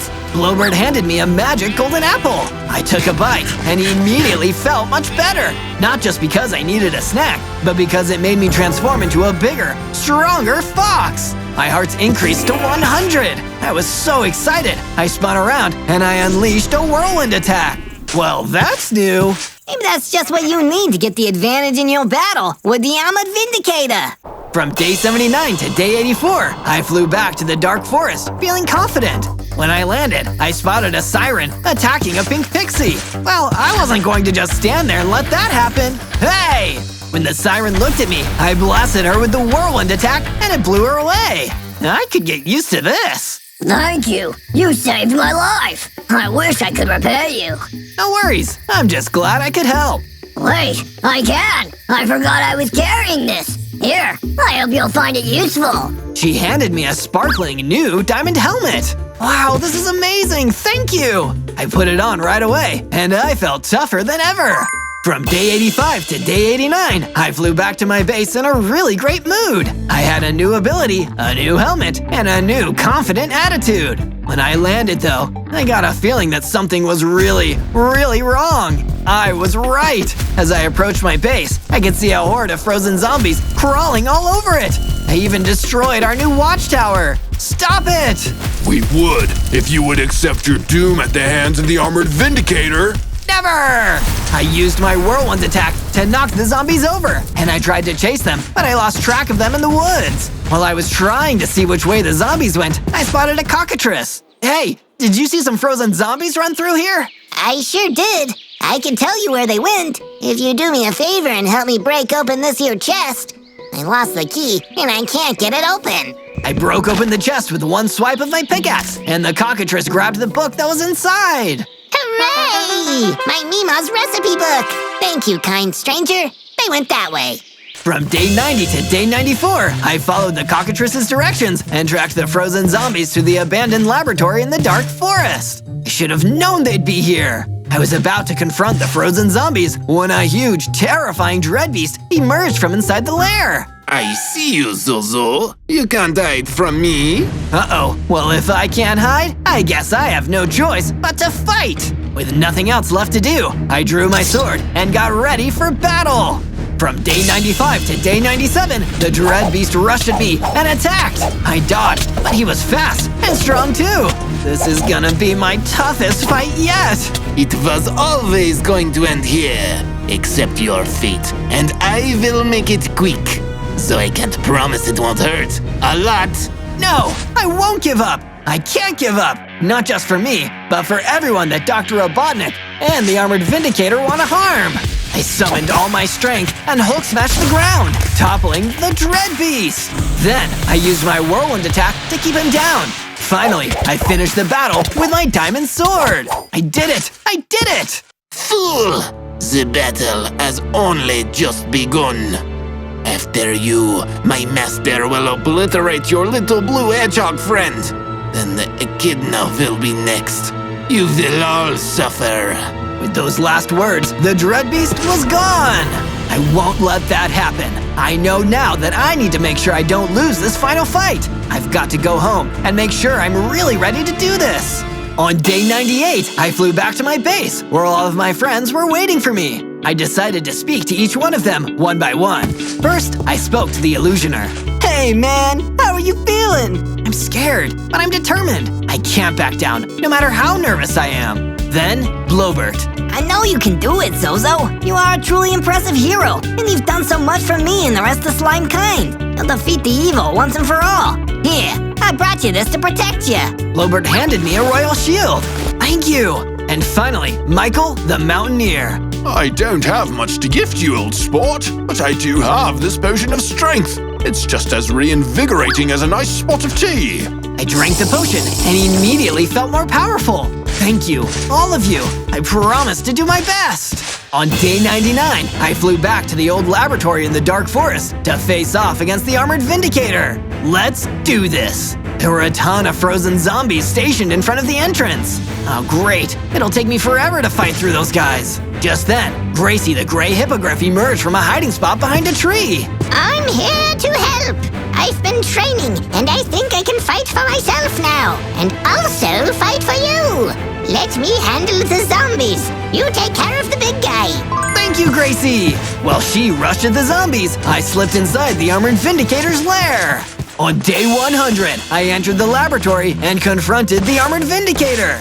So, it's come to this. Prepare to taste defeat, Tails. I won't be deactivated by my creator. I will serve my purpose. We don't have to do this. You could just walk away peacefully, or even come stay at my base. I'll help protect you against Dr. Robotnik. You can't trick me. Stand and fight me. This is what I was made for. He charged at me and attacked, and I knew I had no other choice. I used my whirlwind attack to knock him out of the way.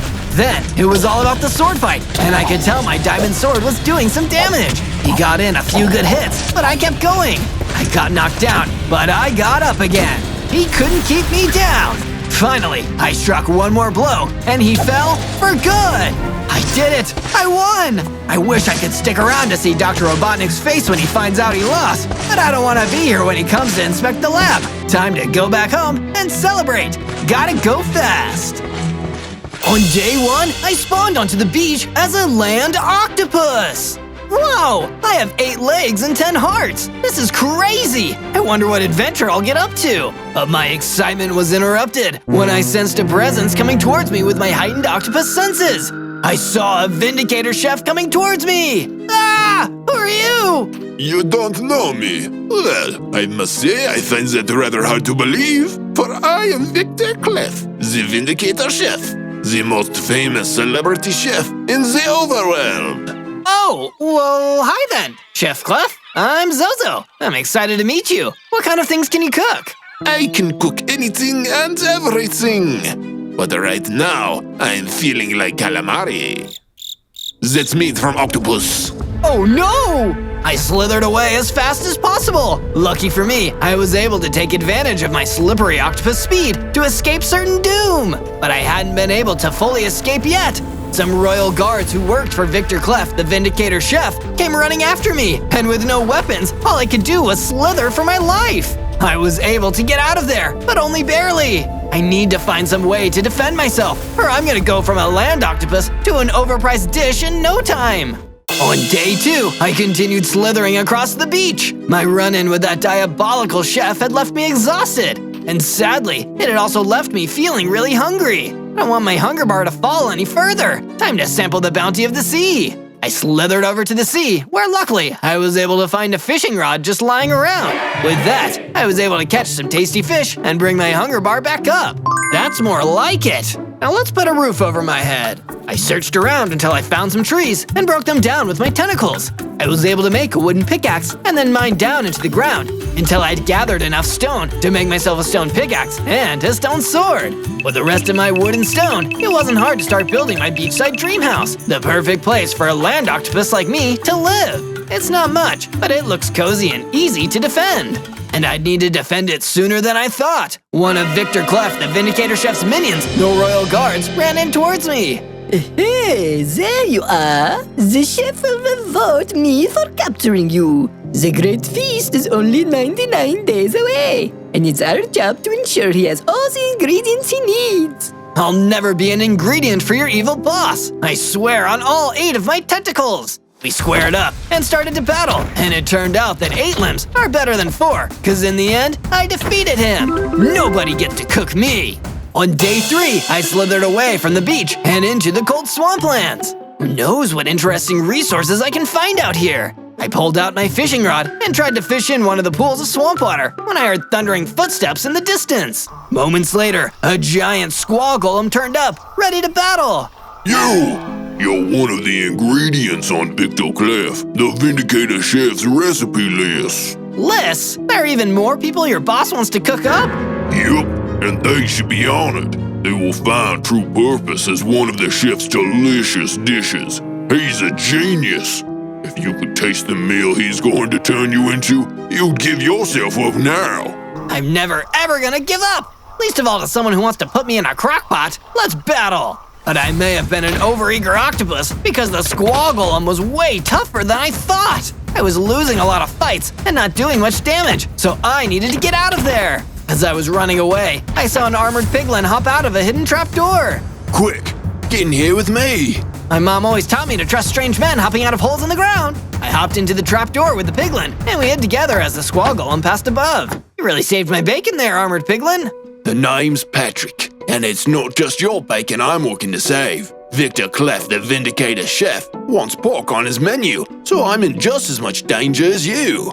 And I guess we better stick together. There's safety in numbers. Come back to my base with me, Patrick. I've heard worse plans.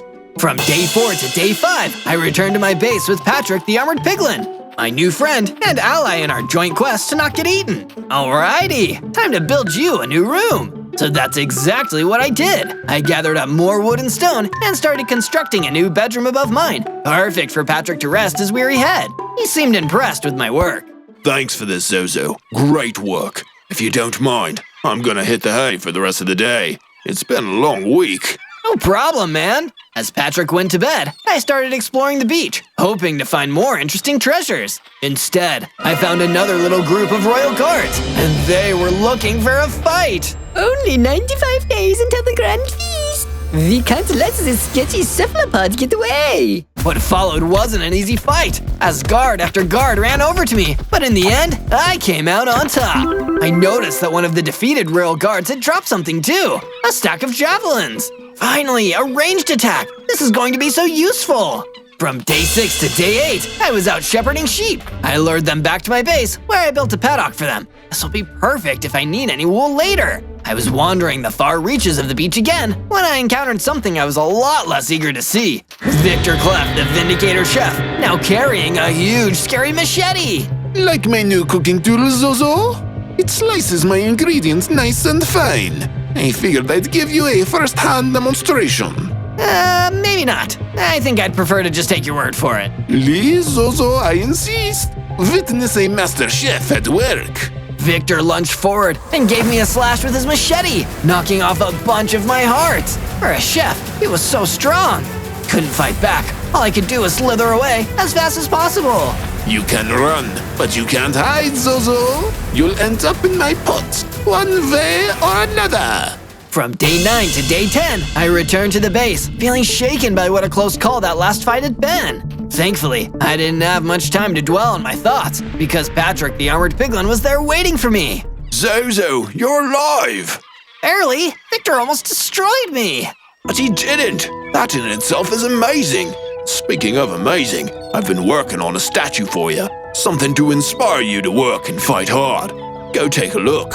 So I did. The statue had only just been started, but it still looked so cool. I couldn't tell what it was yet, but I couldn't wait to find out.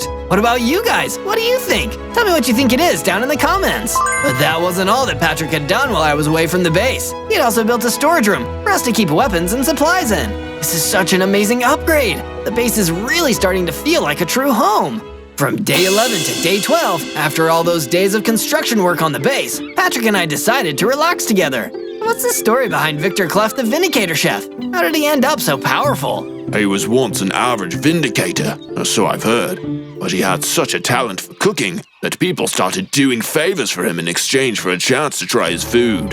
Yeah, I can see how that makes someone popular, but he's got a whole army at his beck and call. Royal guards, the squall golem, and who knows what else.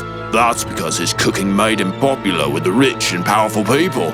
Lords and ladies, kings and queens, business people and military generals.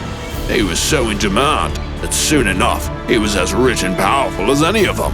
So that's how he became so connected. And I'm guessing the Grand Feast is where he caters to all these rich and powerful people? You guessed correctly. Anyone who's anyone wants a seat at the table, and they want us on the plates. And we're gonna have to destroy Victor before the feast rolls around. From day 13 to day 15, knowing the dangerous scope of Victor Clef, the Vindicator Chef's evil plans, I knew that I needed to get stronger and settle some old scores. That's why I returned to the cold swamplands to take on the diabolical squall golem who was waiting for me there. Oh, there you are, little land octopus. You gave me the runaround last time. This time, I'll really turn you into squid rings. You said it yourself, Squall Golem. I'm an octopus, so that joke doesn't even make sense. Drat, you're right. Let's just fight. So we did. This time, though, I warmed him up with some laser-focused javelins before going in with my sword and fighting him with everything I had. It wasn't easy, but in the end, he was defeated and I was victorious. But it wasn't just a symbolic victory. I'd gained enough XP to level up and become a bigger, stronger octopus with 30 hearts. I also developed a new power, Invisibility Camouflage, a classic octopus power. This will come in handy against that evil chef. From day 16 to day 19, I decided it was time to give my weapons a level up. That's why I searched the beach until I found an underground mining cavern and slithered down inside. Oh, it's dark down here. Thank goodness octopi are used to slithering around in cold, dark places. After a few hours of searching, I found a vein of iron ore in the ground and used my stone pickaxe to dig it up. This should be enough iron ore to work with. But that's when I realized I wasn't alone in the mining cavern. There was a fungus thrower down there, and you'll never guess what he was doing. That's right, he was throwing fungus. Gross. I won't let you get away with this. I returned fire with my javelins until the fungus thrower was defeated. I retired to my base after that, using the furnace to smelt my iron ore into ingots and build a brand new iron sword and iron pickaxe. Soon I'm gonna have more weapons and tools than I have tentacles. From day 20 to day 22, I woke up with Patrick the Armored Piglin standing in my bedroom. Zozo, Victor Clef, the Vindicator Chef, is standing right outside our base. Oh no, am I having a night terror? No, Zozo, you're having a day terror. Get up before he runs in here and annihilates us both. Didn't leave much up to interpretation. I slithered out of bed, grabbed my sword, and turned invisible. I snuck outside to get the jump on Victor. I saw him standing there, right in front of the base, his machete looking as shiny and deadly as ever. I needed to be really careful, even though I was invisible. That Zozo has got to be around here somewhere. I smell fresh seafood, but I can't see him anywhere. And now was my chance. It was time for a sneak attack. I ran up behind him, turned visible, and struck him with my sword. He seemed surprised by my attack, and I hit him again before he could even hit me back. You slippery little molluscule! The battle was on. Victor was still extremely tough, but this time I was a little more ready to face him. By the time he stepped away from the fight, he looked worn out. This isn't the best use of my time. I'm going to go and prepare other dishes. I'll come back for you later, Zozo. I'll serve you fresh. Victor ran off after that. I was amazed I'd survived, but now I also knew there was hope for me, a lowly land octopus, to defeat the deadliest chef in the land. From day 23 to day 26, I was walking around the beach by my base when I spotted something in the sand. Hey, what's this? I took a closer look and saw that it was a shield of the deep. Wow, this is pretty snazzy. It must have washed up on shore. I'm so lucky. I picked up the shield and tried it out. Shield is amazing. I can't wait to try it out in a real fight. As I was walking back to my base with my new shield, I saw something written in the sand. Z-O-Z-O. Hey, that's me! That reminds me, if you want to see more of my adventures, you can find them by searching Z-O-Z-O. From day 27 to day 31, I woke up to the sound of Patrick the Armored Piglin in my room. Zozo, I've been working on the statue. Come take a look. I followed him to the statue and admired the progress he'd made. This looks great! I can't wait to see how it turns out. Thank you. I can tell it's missing something, but I'm not sure what. What if you added some gold? That's a great idea. There should be some out in the dunes. Would you be so kind as to go out and gather some for me? Sure. I traveled to the dunes and started searching for gold. While I was looking around, a group of royal guards spotted me. Look! That evasive octopus is back! The grand feast approaches! We can't let him get away this time! Told you before, I'm not gonna be a dish at your feast. I just need some stuff for a statue.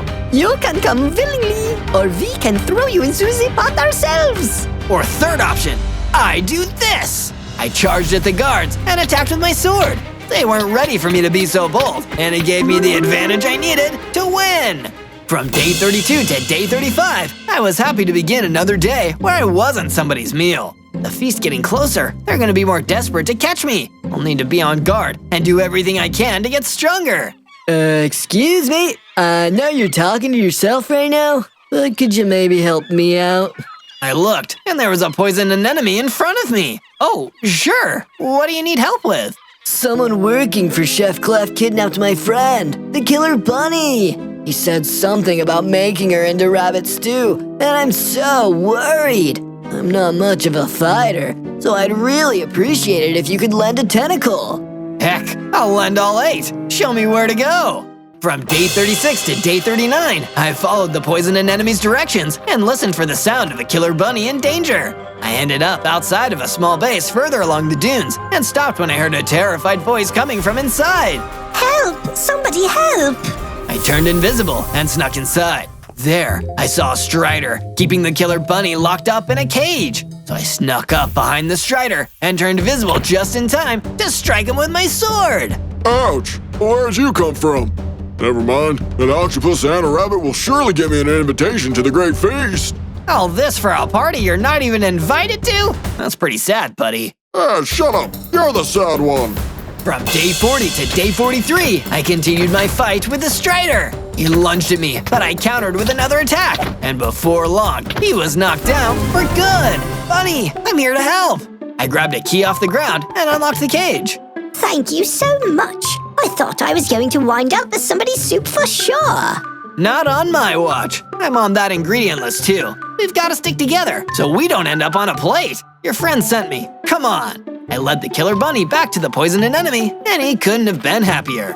Here, I want you to take this potion of healing as a thank you. I spent so much time being poisonous, it's given me a real talent for making healing potions. You wouldn't believe how much they come in handy. Thank you! You both stay safe. Watch out for Chef Clef and his goons. From day 44 to day 49, I finally managed to gather some gold after my side quest was complete. So I headed back to my base to give Patrick the armored piglin everything he needed to finish the statue. Patrick, I've got your gold. Thank you so much, Zozo. I'll get right to work. Well, Patrick's working on the statue. Maybe I should start a project too. Oh, I know. I'll build a perimeter wall to keep the base safe, in case Victor Clef, the Vindicator Chef, tries to break in and cook me up again. I built a huge wall around the perimeter of the base, and when I was finished, I took a step back and admired my work. Awesome! I definitely feel a lot safer now. I wonder how it's going with Patrick. I headed back over to check out the statue, and the gold really added a lot to it. This looks great, Patrick. Nice job. Can you tell what it is yet? Not yet, but there's definitely something familiar about it. I can't wait to see how it looks when it's done. I'm almost there. From day 50 to day 53, I was starting to feel nervous. We're halfway to the great feast, and I'm scared that Chef Clef is going to try something sneaky. I'm sure he and his goons are starting to get desperate. Just then, Patrick, the armored piglin, ran to my room to confirm my fears. Zozo, there are a bunch of royal guards breaking through the perimeter wall. Oh no, is Chef Clef with them? No, but he's nearby. I can hear him yelling orders to all of them. So he won't even face me himself. That cowardly so-and-so. I charged out of my room, and sure enough, there were royal guards storming my home. Grab the piglin, then get the octopus. No, get away from him! I tried to stop the royal guards, but a whole bunch of them attacked me to keep me busy, while one grabbed Patrick and dragged him away. I'll come save you as soon as I can, I promise. The royal guards closed in around me, but I fought back, taking them out one by one. When I finally finished, I grew into a bigger octopus. My hearts increased to 50, and I realized I had a new ability. Whoa, I can shift shape now. You watch yourself, Chef. I'm going to get my friend back. From day 54 to day 57, I went into my room and thought about what just happened. What should I do? I need to figure out a way to get Patrick back. If only I knew someone who had dealt with a kidnapped friend before. Wait a minute, I do know someone. That poisoned an enemy. I don't have much time to waste. I need to go to the dunes now. I ran to the dunes as fast as my tentacles could carry me and stopped at the poisoned enemy's home. Hello, it's Zozo. I need your help. Oh, Zozo, welcome. Anything for the octopus that helped me get Bunny back? Chef Clef kidnapped my friend. I think he wants to turn him into bacon. I have to get him back. Yikes, that's terrible. Well, he probably took your friend back to his base. So you'll definitely need to bring your strongest weapons if you're gonna make it in and out of there without getting grilled. Literally. Do you have any diamond weapons? Not yet. Then my advice is to get mining, and fast. Then check the Flowering Grove. I've heard that Chef Clef holds his prisoners in a base there. From day 58 to day 62, I rushed back into the mines. Okay, diamonds, time to get mine. So anyway, I started mining, and I kept digging until I saw something sparkly. Yes, diamonds! I dug up all the diamonds and was getting ready to carry them back to my base when a spider suddenly crawled out of the shadows and bit me. Hey, back off, creepy crawly. I thought us 8-legged freaks could stick together, but I guess not. Spider didn't answer. He bit me again. Come on, I guess I'll have to squash this bug. I attacked the spider with my sword and managed to defeat it pretty quickly. Can't let a spider slow me down while I'm trying to get ready for a rescue mission. I took the diamonds back to my base and used them to craft a diamond pickaxe and a diamond sword. Look at this. I'm so ready to fight Chef Clef now.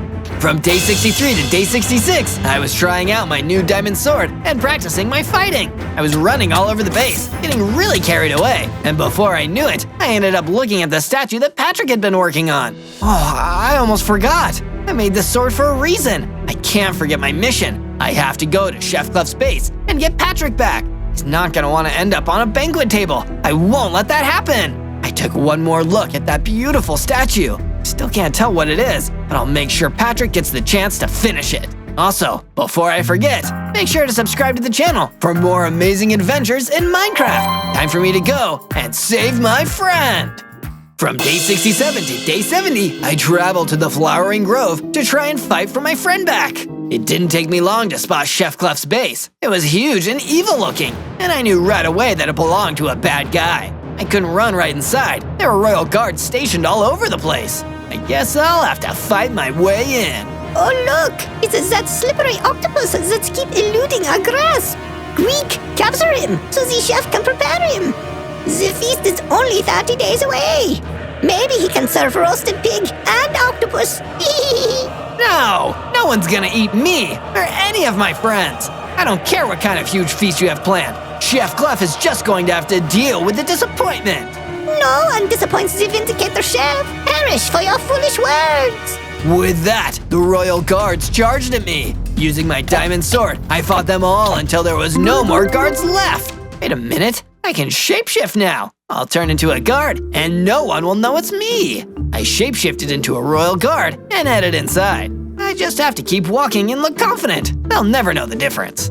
From day 71 to day 74, I was strolling through the Vindicator Chef's base as casually as I could. I even whistled to myself a little bit, just to look like I was extra casual. But a little while into my exploration, a squall golem confronted me. You, God, what are you doing in this area? You're supposed to be patrolling outside and keeping an eye out for that octopus. Oh, I'm on a special mission from the boss. Yeah, that's it. I didn't hear anything about a special mission. That sounds pretty suspicious to me. Say, what's the Royal God secret handshake? If you're really a god, surely you know the handshake. It's a big thumbs up. Intruder! Intruder! The squall golem attacked me, and I shifted back into my true shape. I knew it! You're that octopus! I may not be a real guard, but I still can fight! The squall golem lunged at me, and I countered with my diamond sword. I was so much stronger than before. He was big and tough, but I still managed to defeat him. That was a close one. I hope nobody hurt him. As I was getting ready to leave the room, I spotted a chest. Ooh, what's in here? I opened it up and found a full set of diamond armor. Hey, this matches my sword, and it'll protect me. Functional and fashionable. Help! Help! Somebody help! Patrick, you must be in here. I turned invisible and followed the sound of Patrick's voice. From day 75 to day 78, I snuck into the next area of the base, using my invisibility to stay out of sight. I found myself in the chef's kitchen, and there, in a cage in the corner, was Patrick the Armored Piglin. Oh no, it looks like he's getting ready to cook Patrick. Let's see, how should I prepare you? barbecue pork, bacon, sausage. Why stop at just one way? You've got a lot of meat on your bones. I can make all three. Please, don't eat me. I'm afraid it can't be helped. I have a lot of people to feed at my feast, and I have a reputation of culinary excellence to uphold. Some sacrifices must be made. You don't get to be a world-famous celebrity chef without them. You know the expression. If you want to make an omelet, you have to break a few eggs. In this scenario, you're one of the eggs. At that moment, I turned visible again and drew my sword. He's not an egg, he's my friend. Oh, Zozo! How nice of you to deliver yourself straight to my kitchen. Good news! I've decided to upgrade you from appetizer to main course. While he was gloating, I attacked, knocking the chef back. While he was recovering from the hit, I quickly unlocked the cage and set Patrick free. Run, Patrick, run home! I'll meet you there! Thank you, Zozo. Be careful. Patrick ran out of the room, and I turned back to the Vindicator Chef to continue our fight. But when I looked, he was gone. Hey, where'd you go? We weren't done fighting. Could hear his voice coming from another room. Oh, we'll fight again, Zozo. And next time, it'll end with you on a serving platter. From day 79 to day 84, I ran out of the Vindicator Chef's base and started my journey home. Meanwhile, in his back room, Victor Clef, the Vindicator Chef, was whipping up a new culinary creation. It wasn't a dish this time, but a potion. This may not be my most delicious recipe, but it will bring me a truly tasty victory. Potion of strength. Let's see how you do. He drank the potion and became larger. He flexed his new muscles and cackled evilly. I'd like to see you try and defeat me now, Zozo. With this new power, there isn't an ingredient in the land who can escape me. I'll cook anything and anyone I please.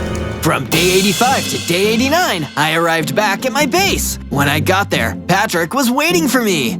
You did it, Zozo. You saved me. You're amazing. Thanks for saving my bacon back there. Of course, you're my friend. But the fight isn't over. Victor Clef, the Vindicator Chef, got away from me before I could try to finish the battle. I don't know what he's planning next. Me neither, but I do have something that I think can help you. On my way out of the base, I found this book. It contains a fire aspect enchantment. You can enchant your sword and use it to set fire to a target. Let's see how the chef likes being cooked for a change. Awesome, I'll try it out. While you do, I'm gonna finally finish that statue. I used my fire aspect enchantment to enchant my sword, and it worked great. By the time I was done, Patrick was finished with the statue, so I decided to take a look at it. Wow, it's amazing. Can you tell what it is now? Yes, it's an octopus. Thank you, Patrick. I love it. I hope that the confidence from this octopus statue and the power of your new enchanted sword give you the strength to defeat the Vindicator Chef. The feast is getting closer and closer, and we have to be ready. What else can I do to get ready? I've heard there's a potion of power hidden out in the dunes. The area is protected by royal guards, but I know you can beat them and get inside. From day 90 to day 94, I followed Patrick's instructions and traveled to the dunes. Once I was there, all I had to do was look for the cluster of royal guards, and then I knew I was in the right place. Infernal octopus! You won't get away from us this time! Well, I've gotten away every other time, so I think my odds are pretty good. They didn't like that very much, and they charged at me to attack. But I set them ablaze with my newly enchanted sword and burnt them all to a crisp. I hope the chef likes his guards well done.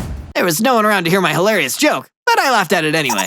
Next, I headed into the building and looked for that potion. Chest! I bet it's in here. I broke the chest open, and I was right. There was a potion of power inside. Should I drink it right now? No, I'd better wait until I really need it. This will be my secret ingredient. From day 95 to day 97, I traveled back to my base. The feast is only a few days away. I'm running out of time to prepare. Let's see, I've got the enchantment on my sword. I've got a potion of power. What else can I do to make sure I'm ready? Just then, I heard someone at the entrance to my base. Uh-oh, I wonder who that is. When I went to check, I was happy to see that it was the poison anemone. Zozo, I've heard you're getting ready to take down Victor Clef, the Vindicator Chef. I want to help. Really? But you're safe from him. He doesn't want to cook with a poisoned enemy. You'd make his dinner guests sick. That may be true, but he's targeted my friends. Once you go after people I care about, that gets me pretty steamed. No pun intended. So I brought you this. I never had much use for it, but I bet a warrior like you could get a lot out of it. I wasn't sure what to expect, but my jaw dropped when he produced a full set of netherite armor. Whoa, this stuff is really rare. Is it?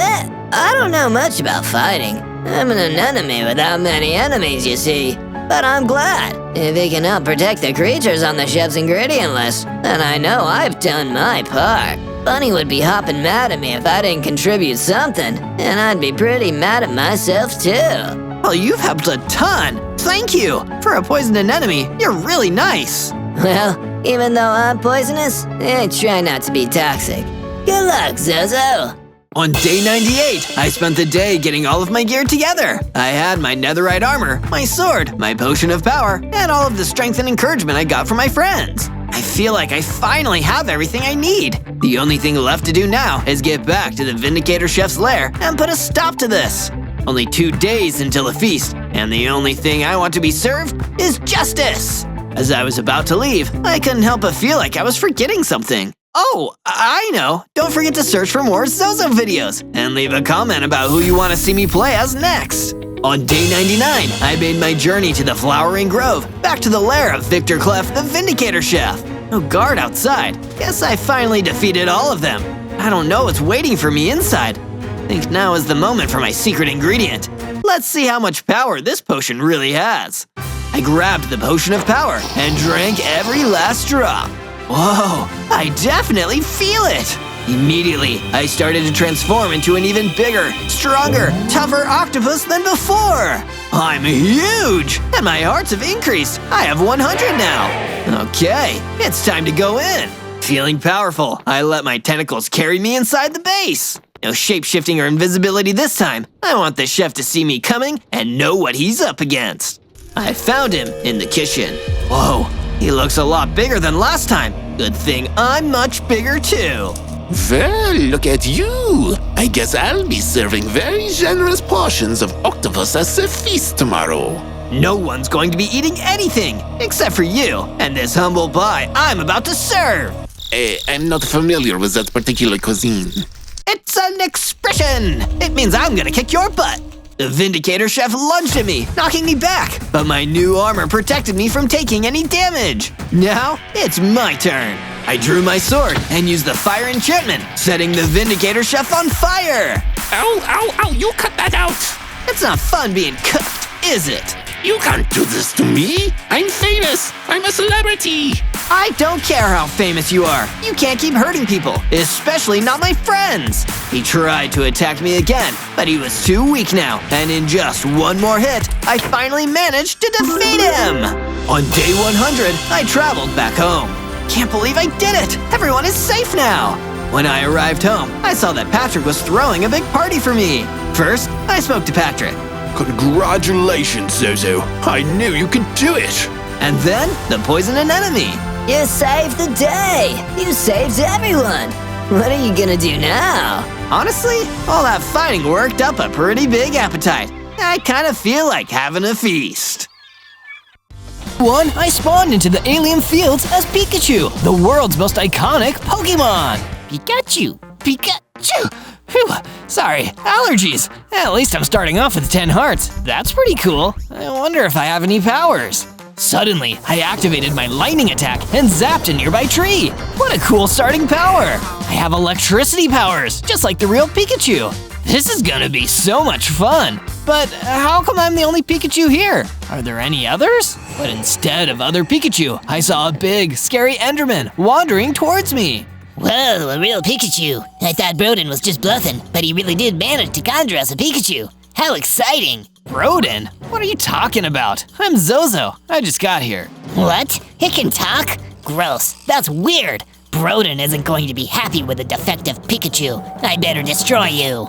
I have no idea what's going on here, but I'm gonna get out as quickly as I can. So I did, turning and running away from the Enderman before he or his mysterious buddy Broden could destroy me. Already, this doesn't seem like a nice place for a Pikachu to be. I took a second to rest when a skeleton came shambling towards me. Not today, Boney. With a zap of my lightning powers, the skeleton was gone. I found somewhere that seemed relatively calm and decided to lay down to rest. I know I'm not meant to be here, but I need to figure out why before I can escape. On day 2, I woke up and decided that I couldn't afford to just sit around and mope about being trapped in this weird world. I need to figure out a solution to my predicament, but first, I need to get myself some tools. With a lot of effort, I broke down a tree until I could make enough planks and sticks to make a crafting table and a wooden pickaxe. From there, I mined into the ground and collected enough stone to craft myself a stone pickaxe and a stone sword. Okay, I can't deny that a little Pikachu holding a big stone sword looks really funny. I don't think I'm gonna be able to intimidate anyone like this. Still, with my new tools, I decided to search around until I found an iron golem standing at a campfire, chillin'.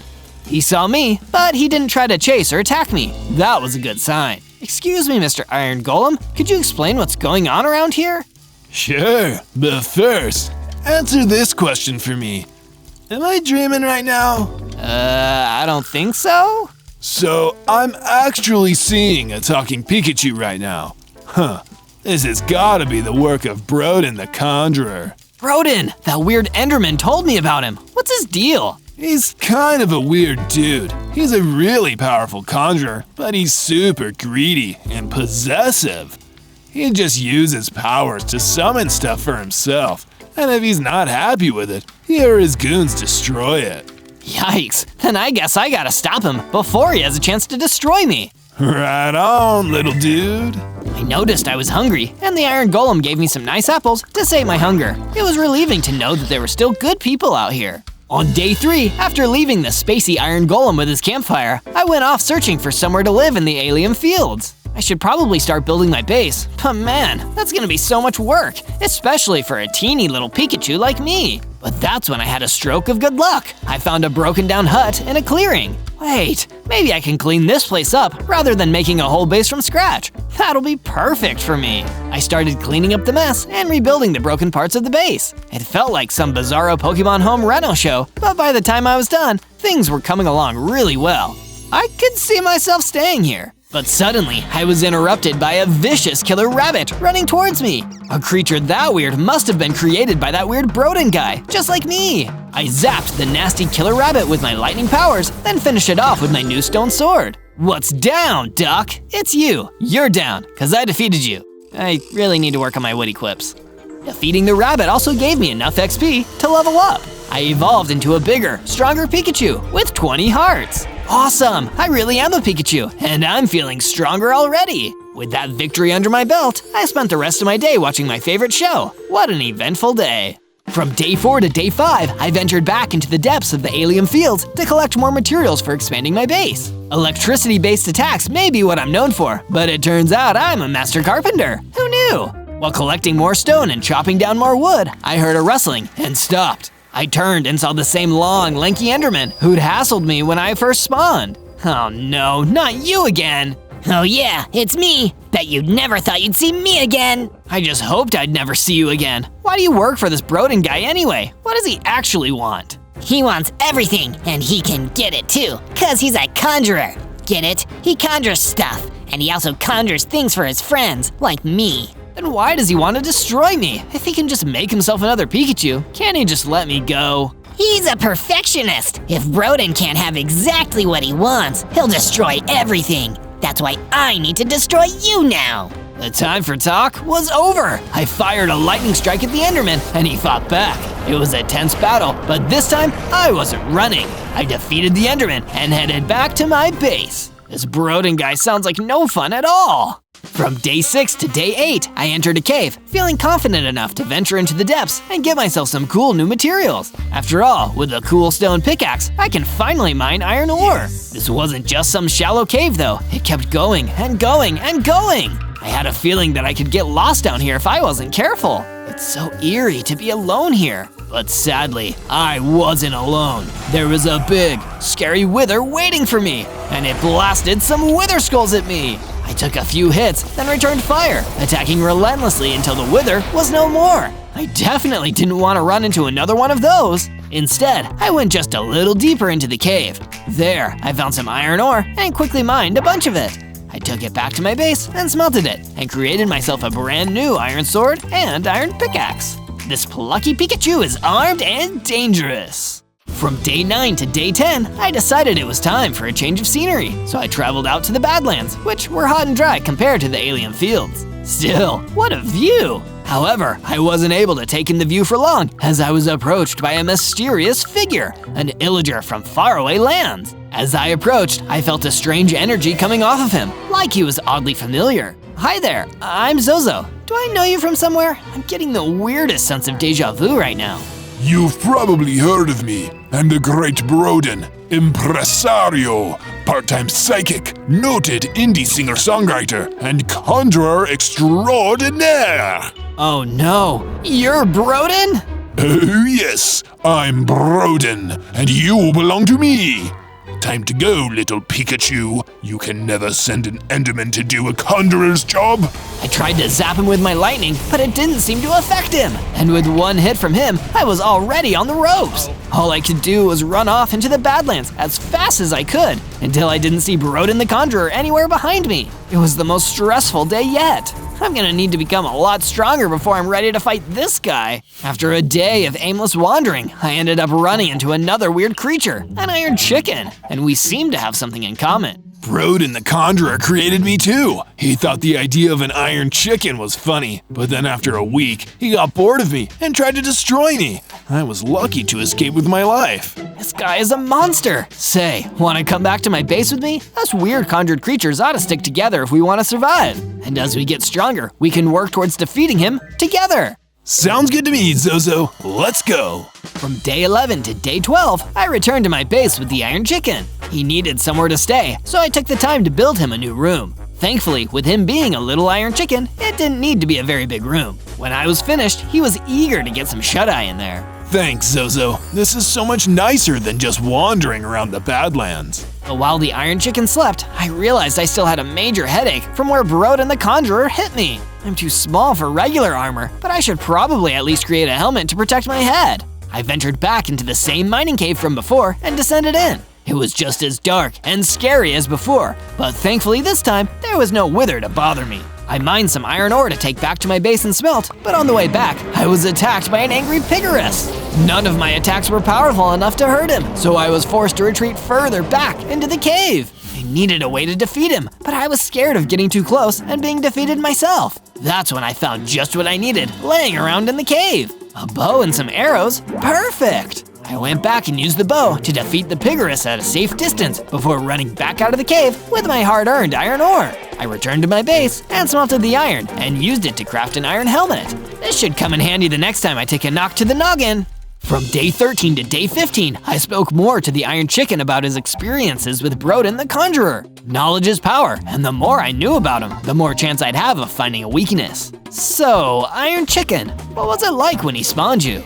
Well, just like you, I spawned in out of nowhere, and Broden was waiting for me. At first, he seemed so nice and kind and happy to see me. He was a little kooky, but honestly, I liked him. But little by little, over time, I could tell something was off. And one day, he attacked me and tried to destroy me, just because he was bored of me. He's incredibly powerful, so if I hadn't moved quickly like I did, I would have been doomed. He's kind when he wants you, and unimaginably cruel when he doesn't. I can only imagine some of the scary things he's conjured over the years. After hearing the Iron Chicken's story, I felt a chill go down my Pokemon's spine. If he was really that powerful, how could I have any real chance of defeating him? Especially at my current strength level. I'm kind of beginning to wish I hadn't asked now. From day 16 to day 19, I woke up to some shocking news. The Iron Chicken had gone missing. Oh no, I need to find and save him. I wonder where he could be. Strangely, there was a terrible smell lingering. Maybe the Iron Chicken had been kidnapped by some kind of really stinky assailant? I followed the smell as it got stronger and stronger. A day later, I arrived in the bamboo jungle where the smell was particularly strong. I'm so lucky that this mysterious kidnapper never showers. From there, it didn't take me very long to hunt down the stinky kidnapper. It was a huge, scary vile ogre. You're the one who kidnapped my friend. How dare you? Oh, get over it. Kidnapping your foolish metal chicken friend is the best way to get leverage with Broden the Conjurer. If I return his chicken to him, maybe he'll give me whatever I want. I'm never gonna let that happen. I fought hard against the stinky Vile Ogre, using my powers and my iron sword to defeat him. Soon enough, only I remained. This gave me enough XP to level up and evolve again, getting bigger, tougher, going up to 30 hearts. Every day, I'd get a little bigger and tougher. Then, the Iron Chicken ran out from behind the bamboo. Zozo, that was amazing! I was watching you from behind the bamboo.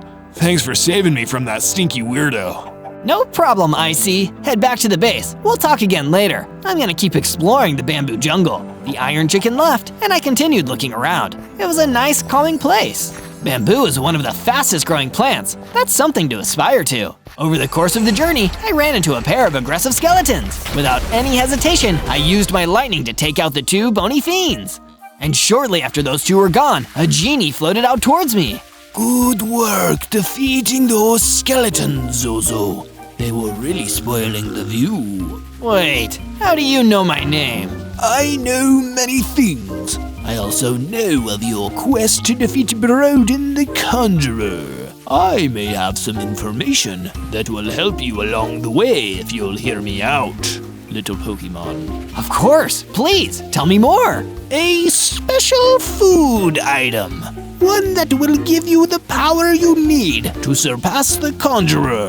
The Dynamax Candy. Dynamax Candy? But where can I find it? I'm afraid I've said too much already. Good luck, Zozo. May we meet again someday. And with that, the genie left, and I was left alone again. I need to find that Dynamax Candy somehow. From day 20 to day 22, I returned to my base to find some skeletons waiting for me. They must have been angry at me for taking out their skeleton buddies back in the bamboo jungles. The skeletons attacked, but now I was strong enough to pretty easily defeat them all. I returned to my room to relax. Iron Chicken came in to talk to me. You wanted to see me, Zozo? Yeah, I've had an idea for a statue, something we can build to help inspire us. I know just the thing. Iron Chicken was so eager to get started that he went off to begin while I was still resting. By the time I left my room to take a look, he'd already made some amazing progress. This looks incredible, Iron Chicken. Thank you, Zozo. I just thought you had such a great idea. I felt completely inspired. Take a load off now. I'll add a little myself. After the Iron Chicken left to rest, I added a little extra to the statue before calling it a day. Still, Iron Chicken and I had made some pretty amazing progress. Can you tell what it's gonna be yet? Let me know down in the comments. And if you want more Zozo adventures, sub and hit that bell to never miss another one. From day 23 to day 26, a wild Enderman approached me as I was taking in the scenery of my base. Pikachu, I'll get you! I've got plenty of Thundershocks, so come and get it! The Enderman attacked, and I was able to fight back effectively by using my electrical attacks. After I destroyed the Enderman with a lightning strike, it dropped a whole bunch of shark tooth arrows. Way cool! I always thought I'd have to be a surfing Pikachu to get a hold of this many shark teeth. Afterwards, I headed out through the Badlands to give the shark tooth arrows a shot. The next Enderman I find will be no match for a Pikachu with arrows. I was shooting some weak skeletons to test the weapon when I came across a wandering trader carrying an inventory full of goods. Good afternoon, wandering trader. Actually, my name is Wally. I am in fact a wandering trader.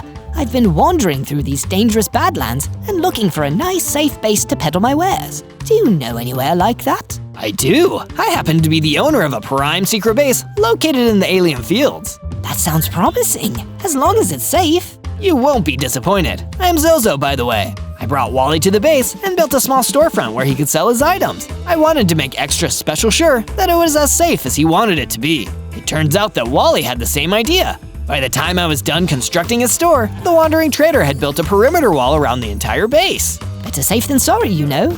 You got that right.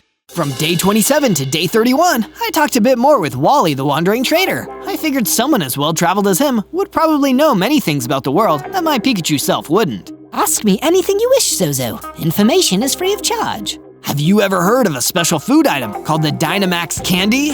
The Dynamax Candy?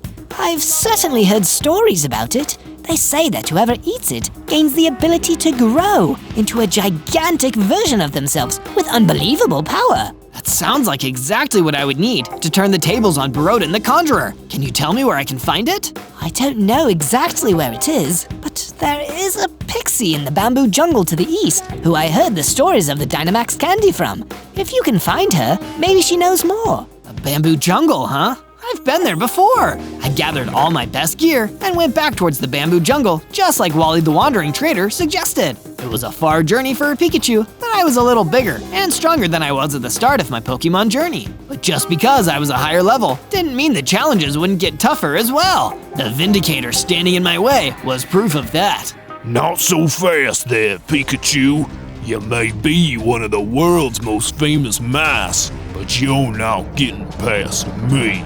I guess you're not a Pokefan. Oh well, if you're gonna fight me, then I'm gonna win. Thunderbolt! I used my Lightning Strike to make a first impression, then hit the Vindicator several times with my Iron Sword. He tried to fight back, but my attacks were much faster. Ouch! Why does Pikachu always get what Pikachu wants? The Vindicator ran away to fight another day. I wondered if we'll end up crossing paths again. From day 32 to day 35, I continued my journey through the bamboo jungle until I was able to meet up with the pixie that Wally the Wandering Trader had mentioned. Hey there, I heard you might know about the Dynamax candy. Oh, wow! You're a Pikachu! I'm a huge fan. I never thought I'd meet you in person. Well, in Pixie. Thank you, that's very nice. But I was hoping you could tell me about the Dynamax candy. Yeah, I know all about it. Can I have your autograph first? I feel like this conversation is going in circles. While I was trying to get more specifics out of the pixie, we were interrupted by the sudden appearance of Broden the Conjurer. That's my Pikachu. Go make your own. Besides, it's a defective Pikachu anyway. I'm here to destroy it, so I can make a better one. Both of us ran for cover to hide from him. Once I was hidden, I noticed that the pixie was also in my hiding spot. It's too dangerous. You should get away from here while I distract him. No way! He just said he wanted to destroy you. That's a really rude thing to do to anyone, especially a Pikachu. I'll be fine. I've gotten away from him before. You should go to my base. We'll talk about the Dynamax candy there. I get to go to Pikachu's base? Woohoo! If you make it back there, I'll tell you everything I know about the Dynamax candy. Pixie flew away, leaving the area of the battle. Without having to worry about her safety, I could escape Broden the Conjurer on my own. Come out, Zozo. I'm going to destroy you. You'll have to catch me first. I fired a few lightning strikes at him to confuse him and ran for another hiding spot. Broden began to follow me, so I used a lightning strike on a different block of bamboo jungle to confuse him. Where are you hiding? Once he didn't know about my hiding spot, I used my Pikachu speed to flee from battle. From day 36 to day 39, I was back at my base, building a small nest for my new pixie friend to live. Thanks for letting me stay at your base. As promised, I'll tell you everything about the Dynamax candy. I've been looking forward to hearing you say that. The Dynamax candy has been hidden for a very long time because its power could be devastating in the wrong hands. But the old spellcaster who hid it away wrote down its true location in his book of secrets. That way, if it ever needed to be used to defeat a great evil, there would be a way to retrieve it. That's exactly what I need it for. Where did this old spellcaster used to live? In the Blue Giant Taiga. His book of secrets should still be there. But be warned, no one who has gone to the Blue Giant Taiga has ever returned. I'm not just anyone. I'm a Pikachu. It should be no problem for me. By the way, I saw you were working on a statue, and I made some additions to it. I went and looked at the statue to see what they had added, and was very impressed by what I saw. That's some excellent building there, Pixie. I wanted to do what I could to make this the best Pikachu base ever. From day 40 to day 43, I went to visit the storefront of Wally the Wandering Trader that I built into my base. What's happening, Wally? Zozo, good to see you. I've actually heard of an intriguing rumor about a nearby cave. It is said to contain a small fortune in diamonds. Whoa, diamonds! Having some of those would go a long way towards better gear. I better go check this out. Yes, but be careful. It is said that a Hydra has made its lair in the cave and is eating everyone who tries to take the diamonds. I went to the cave that Wally the Wandering Trader had mentioned, and just like he said, there were plenty of diamonds ripe for mining. Didn't he also say there was a... I heard the many heads of a Hydra roar as the monster showed itself. A Hydra! That's what Wally warned me about. At first, I tried using my sword, but then I remembered that Hydras can easily regenerate their heads. So I dodged back and tried my lightning strike. It was a tough fight, and I had to keep avoiding the Hydra's attacks, but I took the beast down and was able to claim the treasure inside the cave. I mined the diamonds and decided to give both my sword and pickaxe a long-awaited upgrade. Now I had a diamond sword and a diamond pickaxe. From day 44 to day 49, I arrived in the blue giant taiga, the dangerous biome from which nobody was said to return. There's a first time for everything though. I journeyed through the terrain until I encountered a dread scuttler. My speed was much higher, so I kept my distance and pelted it with shark tooth arrows. Once the dread scuttler was weak enough, I used a lightning strike to finish it off. The mobs here are definitely tough. I'd better stay on guard. Oh, skeletons! No, have mercy! The voice was coming from a fiery hippogriff who was being chased by a band of evil-looking skeletons. I decided that I should help him out. Back off, you nasty skeletons! I'm a Pikachu with a diamond sword, and I'm not afraid to use it! It was no easy feat to defeat them all, but when I managed to win, the fiery hippogriff was really impressed with my strength in battle. Wow, I've never seen a Pikachu fight like that. I've actually never seen a Pikachu either. I'm Zozo. I was actually conjured here by the evil Broden, and I'm looking for a book of secrets here in the blue giant taiga. Oh, I've heard of that. I was actually the old spellcaster's prized fiery hippogriff. We were as close as a trader and a Pokemon. Oh, that's awesome! Can you take me to the book? Sadly, it's been a long time since the old spellcaster was alive, and I've been chased around by the tundra's monsters ever since. I bet we can get closer to the book if we retrace my steps, though. From day 50 to day 53, I followed the fiery hippogriff as he led me deeper into the blue giant taiga in the hopes that we could find any of his old master's belongings that could lead us to the book. Hey, Zozo, if this goes well, do you think you could introduce me to Charizard?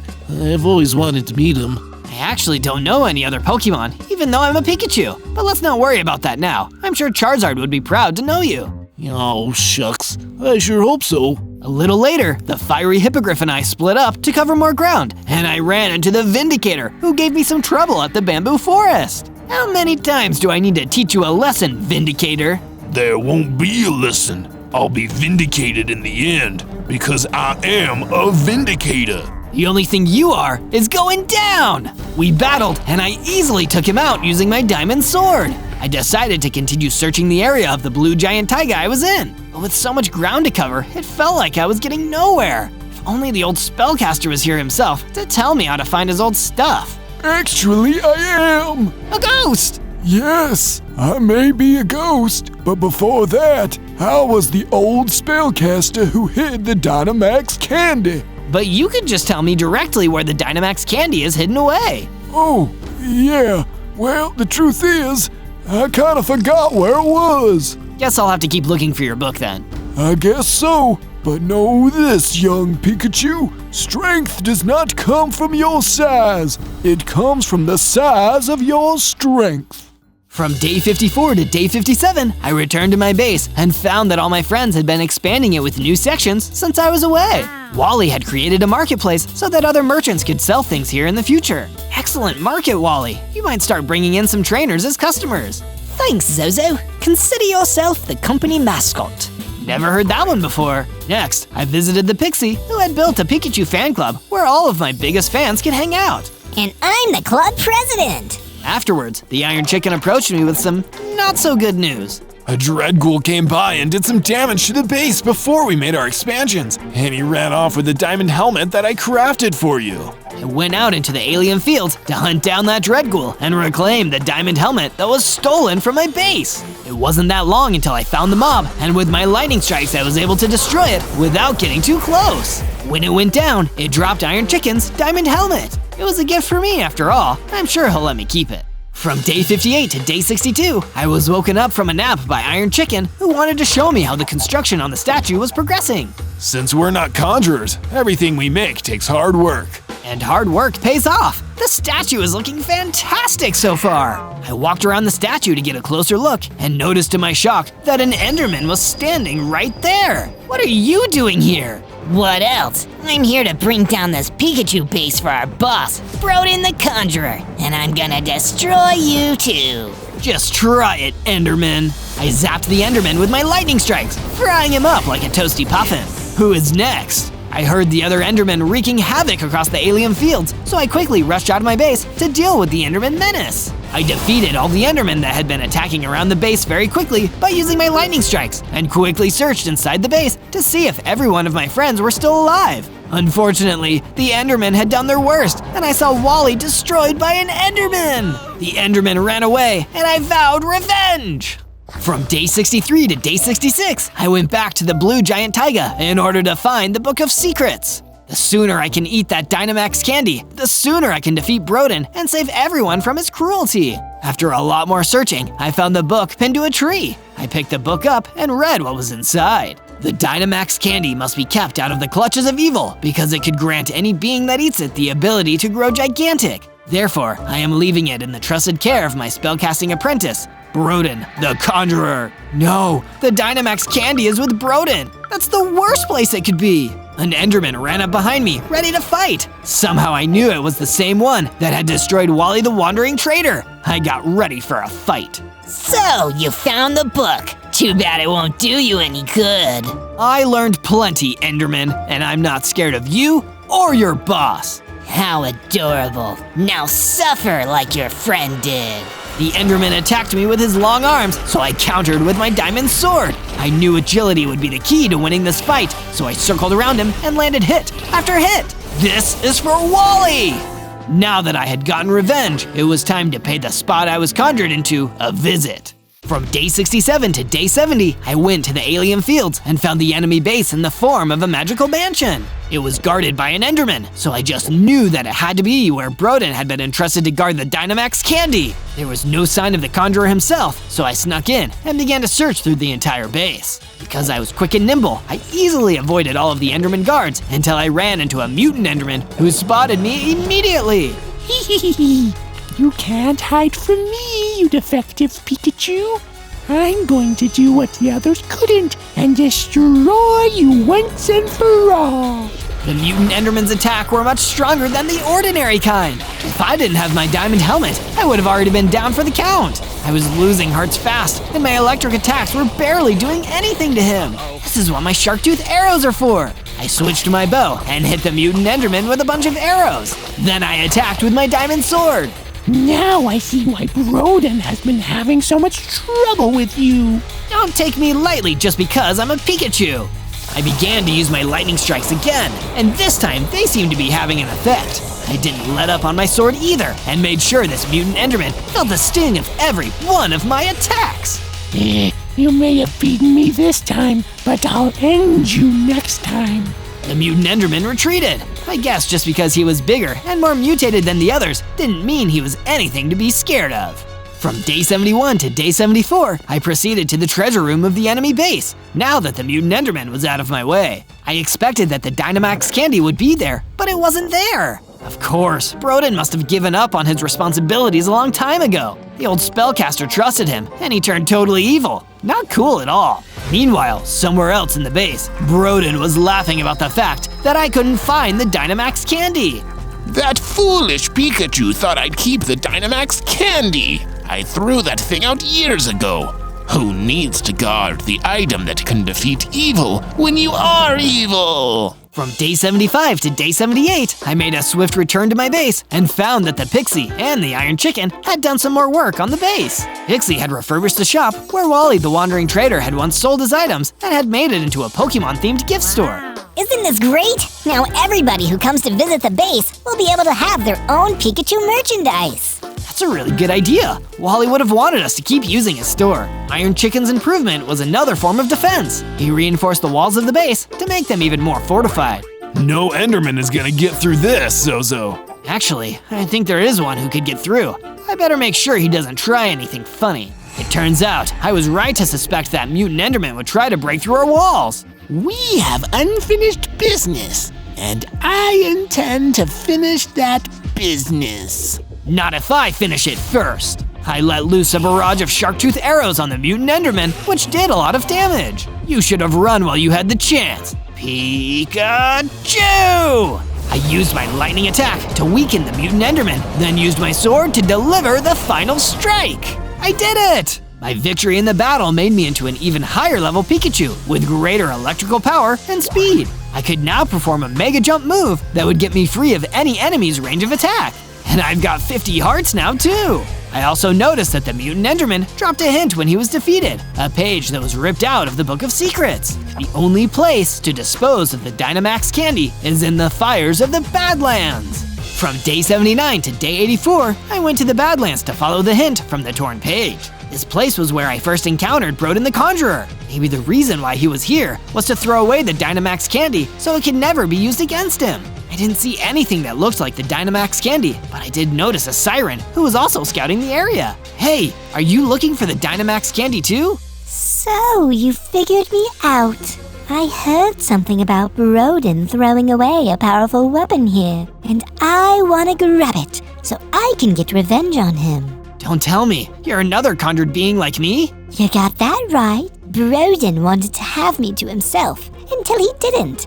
I'm sure you must know the same pain, Pikachu? I do! Maybe if we team up, we can take him down together. Sorry, but there's only one candy, and I've got a sweet tooth. The siren fired laser beams at me, and I knew that I had to fight back. I mega jumped up and used the lightning strikes to weaken the foe before attacking with my diamond sword and winning. I didn't want to defeat you, Siren. You and I were the same. No, we're not. You're stronger. And because of that, I'm going to tell you that Broden probably took the Dynamax candy back to its rightful place. Why would he do that after he tried to destroy it? At first, I didn't know. I was just as confused as you were when I couldn't find it here. Back then, I saw how strong you were. You were the only thing Broden had conjured that might actually threaten him. So I'm sure he got the candy back in case he needs to use it on you. From day 85 to day 89, I returned to the Blue Giant Taiga and began to make my preparations to go face Broden the Conjurer at his base. I knew he'd be stronger than any of his minions, so I enlisted the help of the Fiery Hippogriff to get more information about Broden. Your former master used to train Broden in spellcasting. Is there anything you can tell me about why he might have gone evil? From what I can remember, the old spellcaster used to say that magic is for solving problems, not for making them. And I think Broden disagreed. So even though he conjured everything he wanted, he was really just making problems for himself? Pretty much. He always had second thoughts after he conjured something because nothing he made could ever be good enough. This was especially true when he made the Dynamax candy. Broden made the Dynamax candy? Yeah, I think he did. And it was the one thing he made that he couldn't destroy. But he won't use it either. So if I can eat it, I'll be able to crush him. Thanks for your help, Fiery. Good luck. Do what the old spellcaster couldn't and teach Broden a lesson. From day 90 to day 94, I went into the same cave where I found the diamonds so I could gather materials for my strongest gear yet. In the darkest depths of the cave, I found a chest that contained a netherite ingot. These will do the trick. I used a nearby smithing table and combined the netherite with my diamond sword to upgrade it to a netherite sword. This weapon will be the one I'll use to break through Broden's base defenses and take the Dynamax candy for myself.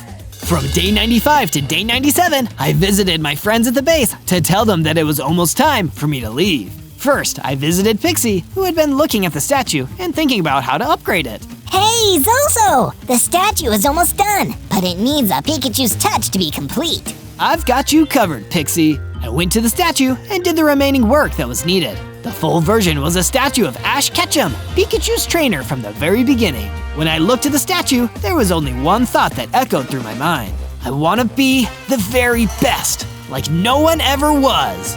You already are the best in my eyes. Thanks, Pixie. I said goodbye to her, then went to go see how Iron Chicken was doing. Is it almost time to face off against Broden? You know it, buddy. On day 98, I was still talking with Iron Chicken about the upcoming battle with Broden the Conjurer. It felt like we had been through so much in this crazy world ever since we were conjured into it, and soon our troubles would be coming to an end. You're like a brother to me, Iron Chicken. I hope you know that. The same to you, Zozo. I say that we end this battle together as brothers. When you go to face Broden, I want to be there right by your side. Of course, you'll always be welcome on my adventures. And so will you when you watch me out there. Remember to subscribe and hit that notification bell so you can check out my other adventures. Don't forget to leave a comment about what I should do next. On day 99, Iron Chicken and I left the base and crossed the alien fields to arrive at Broden the Conjurer's magical lair. Are you ready for this, Iron Chicken? Let's do this, my brother in conjuration! I can't wait to defeat Broden once and for all. Yeah, we may have been brought into this world by a mean guy who didn't even want us, but we got to meet each other, and now we're a family. We entered the enemy compound and fought off some weak skeletons, which were effortlessly ground into bones by my netherite sword. No bones about it. Even Iron Chicken was able to take down a bunch of skeletons by himself. Zozo, I'm tough as iron, but I think you should continue on alone.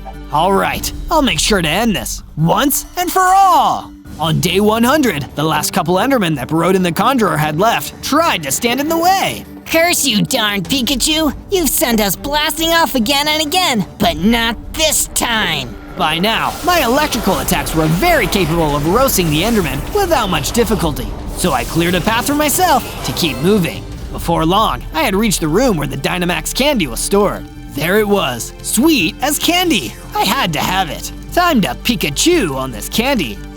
I love puns. I gobbled up the candy and grew to gigantic size. I had become my mightiest form of all, Gigantamax Pikachu. I had 80 hearts and felt like my lightning was stronger than ever. Shortly after I ate the Dynamax candy, Broden entered the room. No! What have you done? You've gained the power of the Dynamax candy! I sure have. What now, Broden? How about this? He rushed towards me and dealt a heavy blow, but I was adamant to defeat him. So I countered with lightning strikes and brought my netherite sword into the fight with a vengeance. I conjured you into this world, and I can unconjure you! No, you don't, Broden. This Pikachu is a free Pokemon. I hit him with my sword and then delivered the final strike of Max Lightning, taking him out for good. Guess it's all Pika now. On day 1, I spawned into the Badlands as a slippery, fiery fire eel. I'm one spicy unagi, but I wouldn't be very filling. I'm only a baby eel, but I'm sure I could still pack a fiery punch. I breathed a jet of fire, one of my awesome fire eel starter powers. I was feeling super confident about what the next 100 days could hold. But my confidence didn't last for long, because a huge dread beast came running across the Badlands towards me. There was no way he was up to anything good. Still, I tried my best to be polite. Hey there, dread beast. I'm Zozo. It's nice to meet you. What a lovely day we're having, right? Yes, a lovely day. Even lovelier now that I found you, a delicious fire eel. Wait, what? What do you mean delicious? I am the all-devouring dread beast, Zozo. All that matters to me is finding and eating tasty things, because I'm always hungry. Oh no. And don't even think about slithering away, little eel. I love fast food.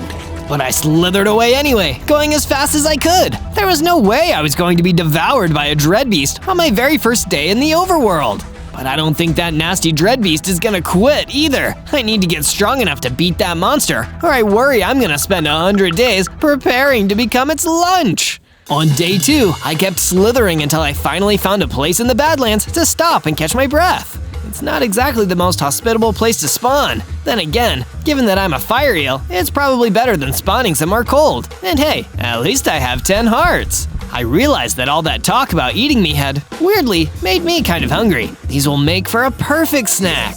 I busted down the tree and started eating those delicious crunchy apples, feeling my hunger bar replenish. That's when I felt something that a fire eel should never want to feel, the cold. I turned and saw that it was because a ghost was floating right behind me. Give in, Zozo. To be devoured by the mighty dread beast is your destiny. What? You don't even have anything to do with that. You're just some random ghost. Why would you want the dread beast to eat me? You're so foolish, Zozo. I have everything to do with it. I was a villager once, and then the dread beast ate me. I came back as a ghost, forever enslaved to his will. That's terrifying. I'm sorry, Mr. Ghost, but there's no way I'm letting that happen to me. I turned and ran for my life in the opposite direction. That spooky ghost and his master/eater had already freaked me out enough for one day. When I came to a stop, alone in the middle of the Badlands, I was exhausted and honestly felt like crying. That's when I was approached by a surprisingly friendly Gorgon. Hey, little buddy, you look sad. I'm Grace, Grace the Gorgon. Why don't you come with me? I can help you out. That sounds nice. Thank you. I've had a really hard day. Oh, don't I know it? Come with me. I'll take you to a friend of mine's place. You'll be safe there. On day 3, Grace the Gorgon and I traveled through the Badlands until we found a small shack with a troll waiting outside. But rather than posting mean comments on the internet, he seemed happy to see us. Grace the Gorgon hung back while I approached to get acquainted with the cheerful troll. The name's Terry. Terry the Troll. You look like you seen a ghost, fella. I have seen a ghost actually, and it was the ghost of one of the past victims of a giant monster that wants to eat me. Whoa, that's heavy, man. A monster wants to eat ya. That sounds like something the Dread Beast would do. Yes, the Dread Beast! That's the one! Is there anything I could do to stop that awful monster from eating me? Isn't it obvious? You're gonna need to slay it. Get it before it gets you. You get me? Slay the Dread Beast? That doesn't sound like it's gonna be easy. Sure, it won't be easy, but is anything worth doing ever easy? Get out there, make a base, get some allies who will work with you. It'll be tough, and it'll take time, but the way I see it, little fire eel, it's the only way you're gonna get out of this. Well, an eel's gotta do what an eel's gotta do. Thanks for the advice, Terry. I'm gonna try my best to get strong enough and make enough allies to defeat the Dread Beast. From day 4 to day 5, Grace the Gorgon and I went deeper into the Badlands until we found an area that looked like it'd be perfect for building a base. But you're gonna need some tools first, Zozo. Maybe start out by gathering some wood.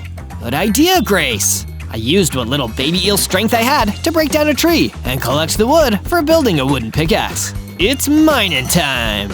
And then I mined into the ground, collecting enough stone to build myself a stone pickaxe and a stone sword. But I didn't stop there. I continued gathering stone until I had enough to build myself a basic base with 2 rooms. One for me and one for Grace the Gorgon. These rooms both look awesome, Zozo. Thank you. It wasn't easy to build them, but I'm glad I did. Out of curiosity, Grace, why did you choose to stay with me? Because I hate bullies, and I wasn't going to leave you out there, vulnerable to the Dread Beast. We'll stick together and win this thing. Oh, you're the best, Grace! And that moment was so heartwarming, my hearts grew twice as big. Literally, I was bigger, stronger, had 20 hearts, and I gained an awesome new ability, shooting flaming wither skulls. Ah, yeah, that's more like it. From day 6 to day 8, I ventured out to a new location, the Basalt Barrera. It's nice to take a load off and see new places. It takes my mind off the fact that a terrifying monster wants to eat me alive. Oh no, now I'm thinking about it again. But I didn't have any more time to stand around feeling anxious because the same ghost that was hassling me earlier emerged out of the trees. Zozo, I found you. I really wish you'd unfind me. You still have your sense of humor. Good. You'll need that when you're a ghost. The days are dark and the nights are long. It will never end. Actually, it's gonna end for you right now. I was sick of being chased away by monsters, so I unleashed my fire breath onto the ghost, weakening him and making him physical before finishing him off with my stone sword. Nobody's eating me. I won't allow it. My battle with the ghost must have caught the attention of a Cyclops who was wandering through the Basalt Barrera. He immediately approached me with an offer. Name's Sid the Cyclops. I may not have great depth perception, but I can see a real strength in ya. Think you can do a job for me? I got a local freaky customer who needs attending to. Sure, I'll give it the old fire eel try. From day 9 to day 10, I went out to a remote part of the Basalt Barrera with Sid the Cyclops following close behind. Who exactly do you want me to fight here, Sid? Believe me, when you see him, you'll know. And Sid was right. The second I saw him, I did know. It was a huge, frightening Dread Knight. I could see why Sid didn't want to take him on himself. Well, here goes nothing. I ran in and faced the Dread Knight alone. Doth thou wish to challenge me, knave? Oh yeah, consider yourself challenged. 'Tis a battle then. I fought the Dread Knight, but none of my attacks seemed to do any damage. The fight seemed hopeless, and in the end, all I could do was turn and run. I met back up with Sid the Cyclops, not far from the site of the battle. I'm not strong enough to take on this Dread Knight yet, Sid, but until I am, how about you come and hang out at my base? Sure sounds like a gas. Let's go. From day 11 to day 12, I returned to my base with Sid the Cyclops. I got to work on building him a new room right alongside the rooms I'd built for myself and Grace. By the time I was done, Sid looked delighted. I've always wanted a second home. This is a big deal for me. I feel like a celebrity or something. I'm glad you like it, Sid. Be it ever so humble, there's no place like home. Well, it's not quite as humble now. Go take a look at some upgrades I created while you were building my bedroom. I took a look at the upgrades, and I was extremely impressed. He'd built a furnace, which would allow me to smelt ores into ingots for building weapons and armor. And he'd also built a storage room where I could store more weapons and resources. Speaking of resources, I'm hungry. I should probably find a way to keep my food supply sustainable. To that end, I started herding some chickens from the surrounding badlands and created a small farm with some coops to keep them for eggs and chicken. And now, it's time to put that furnace to good use. I searched until I found a deep cave, and inside, it didn't take me long to find a nice vein of iron ore. I mined it with my stone pickaxe until I had enough to take back. I returned to my base and smelted the ore into iron ingots. With the help of a few leftover sticks, I made myself an iron sword and an iron pickaxe. This will give me something to put in the storage room too. From day 13 to day 15, I started feeling antsy, thinking about the fact that the dread beast was out there, biding its time, waiting for the right moment to strike. I realized that I needed to get stronger, so I returned to Grace the Gorgon for some advice on what I should do next. One of the biggest sources of the dread beast's power is the legion of ghosts created from his former meals. The more of them you can free from their bounds on the overworld, the weaker he'll be. I actually think there's another one near here at the Basalt Barrera. Because Grace always seemed to be right, I ventured out to the Basalt Barrera, and exactly as she'd predicted, there was one of the dread beast's ghostly servants waiting for me. Looks like I have my work cut out for me here. Through a mix of my fire attacks and the work of my strong new iron sword, I was able to defeat the ghost. It even dropped a potion of strength on the ground, which I picked up and drank. Wait, I can feel something happening. Suddenly, I started to grow, getting bigger and feeling my number of hearts grow to 30. I also experienced additional damage on every single one of my attacks. Grace was right, I'm much stronger already. This really was the trip out here. From day 16 to day 19, I went out to the bayou as a test of my courage. It was dangerous to wander around there with so much water everywhere. Still, what's life without a little risk here and there? I can't be a truly powerful fire eel if I'm not brave. But this journey was more valuable than just building up my confidence. While I was slithering along, I discovered a strange old book of fairy tales and decided to give it a read. Man's hunger for wealth and power once unlocked darker and deeper hungers. Greedy miners who wanted diamonds and gold dug deeper than they should and uncovered the monstrous dread beast, a creature with a hunger to devour the whole world. Wow, so that's where the dread beast came from. I wonder what I can do with this information. But I didn't have time to ponder on this for too long because I looked up and saw another eerie ghost floating toward me out of the darkness of the bayou. You can't escape, Zozo. I thought I could escape. I was so silly. He ate me like he ate all the others. He'll eat you too, Zozo. He'll eat you too. I vaporized the ghost with a wither skull and then ran out of there. I didn't feel like spending any more time in the bayou that day. From day 20 to day 22, I went back into the mining cave to collect a little more iron ore before returning to my base and smelting it into iron ingots. I've got some cool weapons and tools. Now it's time to get myself some awesome armor. I made an iron chestplate, which, admittedly, you couldn't actually see on my fire eel body, but would provide me some valuable defensive abilities anyway. I'm stronger than I've ever been, but now it's time to use that strength for good. There's an old score I have to settle. I returned again to the Basalt Barrera with one thing on my mind, finally defeating the Dread Knight. When I found him again, I pulled out my sword and squared up to him. Dost thou return to fight me, you sad little fire eel?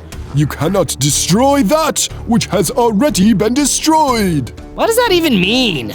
Once upon a time, I was a knight, a brave and powerful knight. I battled many a monster and believed that I could also slay the dread beast. But I was wrong, terribly, terribly wrong. The dread beast devoured me, and now my soul is bound to his. I'm a shade of my former self.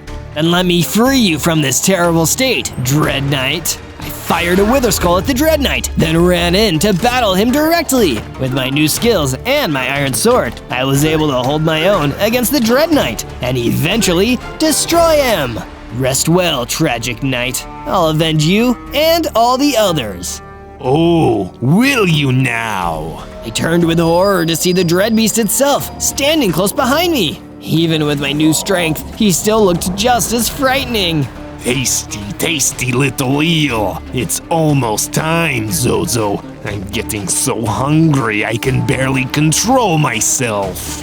I didn't want to stick around and see if the dread beast could keep a leash on his appetite. Instead, I just turned and ran away as quickly as I could. From day 23 to day 26, I returned to my base to tell Sid the Cyclops that I had managed to defeat the Dread Knight and free him from his torment in the process. Zozo, how did the go, my guy? The Dread Knight won't be bothering you anymore. I don't feel much like celebrating about it though. He was just as much a victim of the Dread Beast as me. He's really, really evil. Evil is as evil does, I guess. What can we do about it? We can help each other. We can fight back. I like where your head's at, kid. But where do we start? Should probably upgrade my gear. If I want to do that, I'd better get mining. I headed down into the mining cave to see what I could find. I managed to gather some iron ingots, and I took them back to my base and smelted them, making an iron helmet. I feel tougher already. Then Grace the Gorgon approached me. I heard what you did for the Dread Knight. That was an amazing start. As a thank you for your hard work, I've added an improvement to the base that I believe you'll approve of. It's a security bunker, a safe place to retreat to in the event of an ambush by the Dread Beast or one of his ghostly army. Awesome, thank you! From day 27 to day 31, I went back out to the bayou, equipped with my new helmet and a renewed sense of purpose. I was a little worried I would run into another ghost, but instead, a big friendly panda came ambling up to me. I heard you're the guy who got rid of that ghost who was terrorizing us out in these parts. Thank you kindly for that. Of course! Are there any more ghosts out here?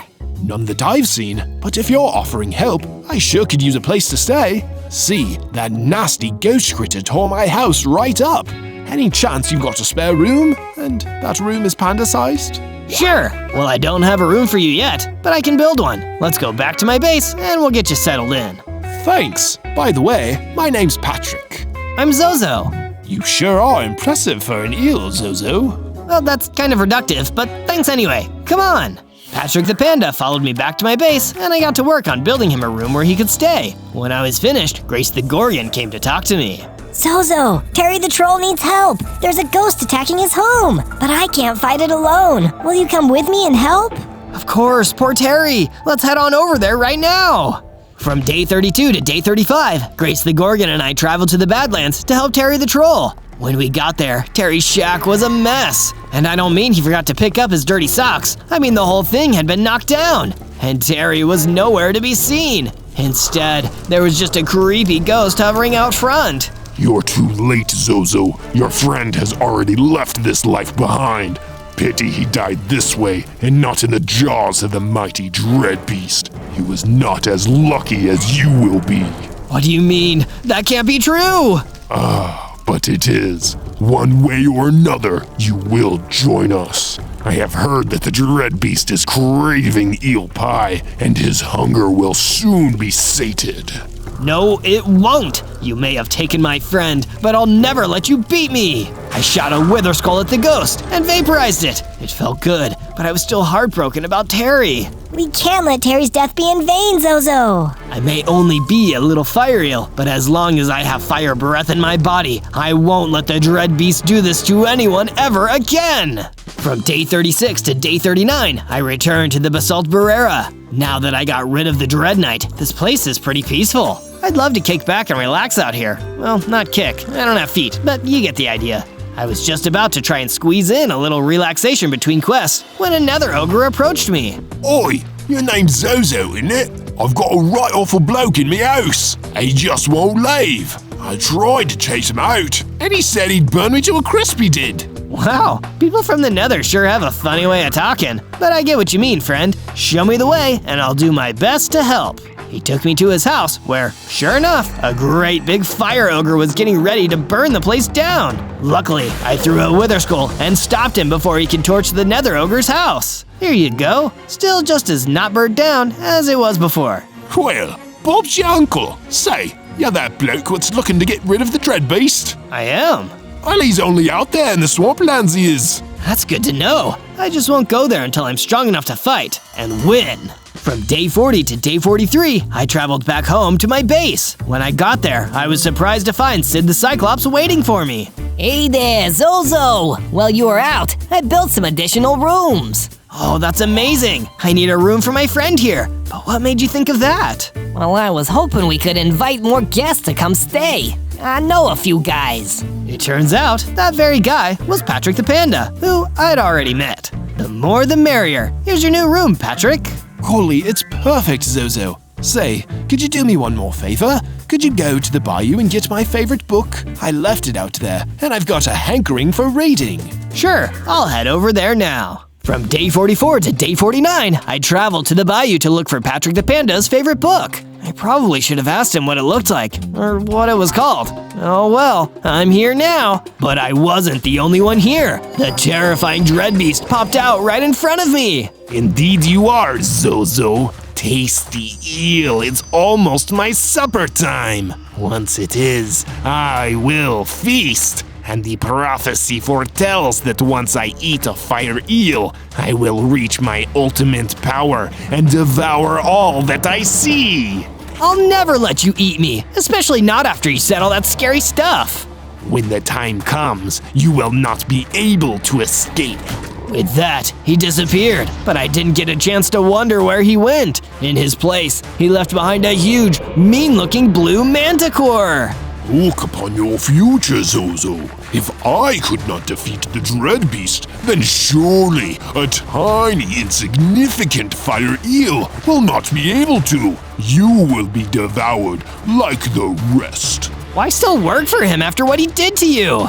Fool, there is no choice. Once the Dreadbeast has eaten you, there is no freedom. That's terrible. I could tell he was the toughest opponent I'd faced so far, but if I wanted to save myself and free the blue manticore from the Dreadbeast's grip, I was going to have to win! From day 50 to day 53, I continued my fight against the blue manticore. He was even stronger than he looked. I was pretty worried that I might not make it out of this one. Just accept your fate! Never! No one deserves that! I used all of the strength I had and fought as hard as I could. And with the help of my trusty Wither Skull, I finally managed to defeat him. But by the time I did, the Dreadbeast was long gone. I was hoping to find out where exactly his base is. I know it's in a swamp, but where? Just then, I noticed something on the ground. The Manticore must have dropped it. I took a closer look, and it was a map with Dreadbeast Clubhouse written on it. This must be where his base is. Once I'm strong enough, I'm going straight there. From day 54 to day 57, I continued my search for Patrick the Panda's book. Finally, I came across a book lying on the ground. I went over to pick it up, but a hell ostrich leapt at me and started attacking. Hey, that's my friend's book. I need it back. The hell ostrich didn't say anything. It just kept attacking me. Okay, we don't have to chat about it, but you just have to let me take the book. With a few well-timed attacks, I was able to defeat the hell ostrich and grab the book. Sure enough, it said Panda's book on it. It also dropped something else, netherite ingots. Maybe I can use these later. I hurried back to my base to find Patrick the Panda. Patrick, I got your book. Thank you, Zozo. I reckon I'll never know how to repay you. You can pay me back with your friendship, and by enjoying that book. I also happen to have heard tell of a magic apple, one that gives anyone who eats it a massive boost of strength. Might be just what you need. I'll keep an eye out for a magic apple then. From day 58 to day 62, I took a look around my base. This place is pretty great, but it could be even better. I wandered over to the chicken farm and had an idea. That's it. I'll expand this area so we can have even more chickens. With all of these new people staying at the base, we'll need lots of eggs. After that, I headed back into the mining cave to look for anything I could use to upgrade my gear. It took a long time, but I managed to find some diamonds. I took them back to my base and used them to craft a set of diamond armor, a diamond pickaxe, and a diamond sword. Wait until the Dreadbeast gets a look at this. Good luck eating all these diamonds. Grace the Gorgon then approached with some more good news. Zozo, come and see what I've done. I've added to the base. This is the party room, where we can all celebrate when you've bested the beast. I know you can do it. Thanks for believing in me, Grace. From day 63 to day 66, I was hanging out at my base, practicing my dance moves in the party room when Sid the Cyclops came to see me. Zozo, I heard that there might be some helpful materials in Birch Forest. Where'd you hear that? Got a tip from my materials guy. It's good enough for your guy, it's good enough for me. I traveled to the birch forest and got to work looking for anything useful. As I searched, I spotted a maned wolf stalking her way toward me. Please don't attack me, I'm busy. I wasn't gonna attack you. I was gonna say hi and ask you for a favor if that's okay. I'm Mallory. Nice to meet you, I'm Zozo. What kind of favor? My baby was kidnapped by a silver skeleton. Please help me get it back. Of course, where did you last see him? Let's go. From day 67 to day 70, I followed the maned wolf to another part of the birch forest. There, I could see a silver skeleton. Where are you hiding the baby maned wolf? I'll never tell. She's definitely not locked in that building over there. Huh, I tricked you. Time to fight. I didn't give the silver skeleton any more time. I shot a wither skull at the skeleton. He attacked me in return, but my armor kept me from taking too much damage. Then it was time to test out my new diamond sword. I was able to defeat the silver skeleton with only 2 swipes. Then I opened the door to the nearby totally not suspicious building, and there was the baby wolf. Thank you so much. I'll change her name to Zozo after you. That's really nice, but please don't do that. A thanks is enough. From day 71 to day 74, I decided to follow the map to the cold swamplands and try to sneak a look at that dreadbeast hideout. While I was following the map's path, I started thinking about how much had already happened. I've had some amazing adventures so far. To find even more of my awesome antics, make sure to search ZOZO. That's my name. Finally, I reached the cold swamplands. Jeez, they call it cold for a reason. This is definitely no place for a fire eel. Then, in swooped the dread beast. You will have plenty of time to get used to it after I've had my meal and your spirit is trapped here forever. The dread beast found me before I found him. Time to see if I'm ready to fight this guy. I shot a wither skull at him, but he tanked it with complete ease. I'll try the sword. I attacked with my sword, but he barely seemed to feel it. Like a mere paper cut. Uh-oh, he hit me back, and my new armor protected me from getting completely knocked down, but I knew I wouldn't last too much longer. I'm not ready to take him on. From day 75 to day 78, I ran all the way back to my base. I wish I could fight him now, but if I do that before I get stronger, I'll lose for sure. I decided to lie down in my room for a while. I want to be a hero, but I'm starting to think that, sadly, I'm only an eel. Grace the Gorgon knocked on my door, interrupting my sad thoughts. Hey Zozo, I know you're disappointed, but I wanted to show you an addition I've made to our home here. Come and look. I followed her all the way to a new watchtower. Oh, this is pretty cool. Thank you, Grace. I feel better. While Grace and I were admiring the watchtower and all the watching we'd be able to do up there, Patrick joined me. Take a look at what I found. He handed me a magic apple. Hey, this is like the one you told me about. Not just like it, it's the same one. Try it. I ate the apple, and I felt myself growing bigger and more powerful. My hearts increased to 60, and I gained a new attack. I could shoot a fireball. I'll show that dread beast what being a fire eel is all about. From day 79 to day 84, I traveled back to the cold swamplands. This time, if the dread beast ambushes me again, I'll be ready. I didn't spot him anywhere, but I was able to test out my new strength and my fireball on an undead scorpion that tried to sting me. Nice try, but I'm not a little fire eel that people can pick on anymore. I'm a big, strong eel that plays by my own rules. That awesome act of firepower attracted the attention of a friendly polar bear. You sure are. I know what that's like. Well, not the being an eel part. As you can see, I'm a polar bear. Hi. I decided to sit with the polar bear for a little while, and when I finally got up to go, he stopped me for a second. Thanks for the company. Hey, is that netherite? Attach it to your sword, like this. Then he crafted a netherite sword for me. Thank you, this is great! From day 85 to day 89, I said goodbye to the nice polar bear and took my new netherite sword back to my base. When I got there, I saw that someone had destroyed my new watchtower. Hey, Grace worked really hard on that. I looked around for the culprit, and I saw a ghost floating away into the Badlands. Oh, no you don't. I chased after the ghost as fast as I could. As I did, a painted kitty stopped me. Excuse me? Could you point the way to the birch forest? I'm terribly lost. I quickly pointed her in the right direction, then kept running after the ghost. Looks like he's running toward the cold swamplands. From day 90 to day 94, I finally managed to catch up with the ghost. He ran into the Dread Beast's hideout. I stopped just outside. I'm not ready to go in there yet, but I can wait out here and see what happens. The ghost came back out of the hideout like he was looking for me. I got a better look at him and saw that he wasn't just a ghost. He was a huge, tough-looking Dreadghoul. My, look who took the bait. It's the main course for the coming feast. I'm so sick of you all saying stuff like that. Then try and stop me, if you dare. I shot a fireball at the Dreadghoul, and it barely even fazed him. Uh-oh, he's the toughest minion I've fought yet. From day 95 to day 97, I continued my battle against the Dreadghoul.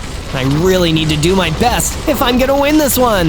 With the help of my new netherite sword, I was finally able to knock the Dreadghoul down for good. His helmet fell to the floor, and I grabbed it. It was netherite. This goes great with my sword. Hey, what's this? I spotted a note on the ground. It says the Dread Beast is getting worried about me. He thinks I might be able to destroy him before he can eat me and fulfill the prophecy.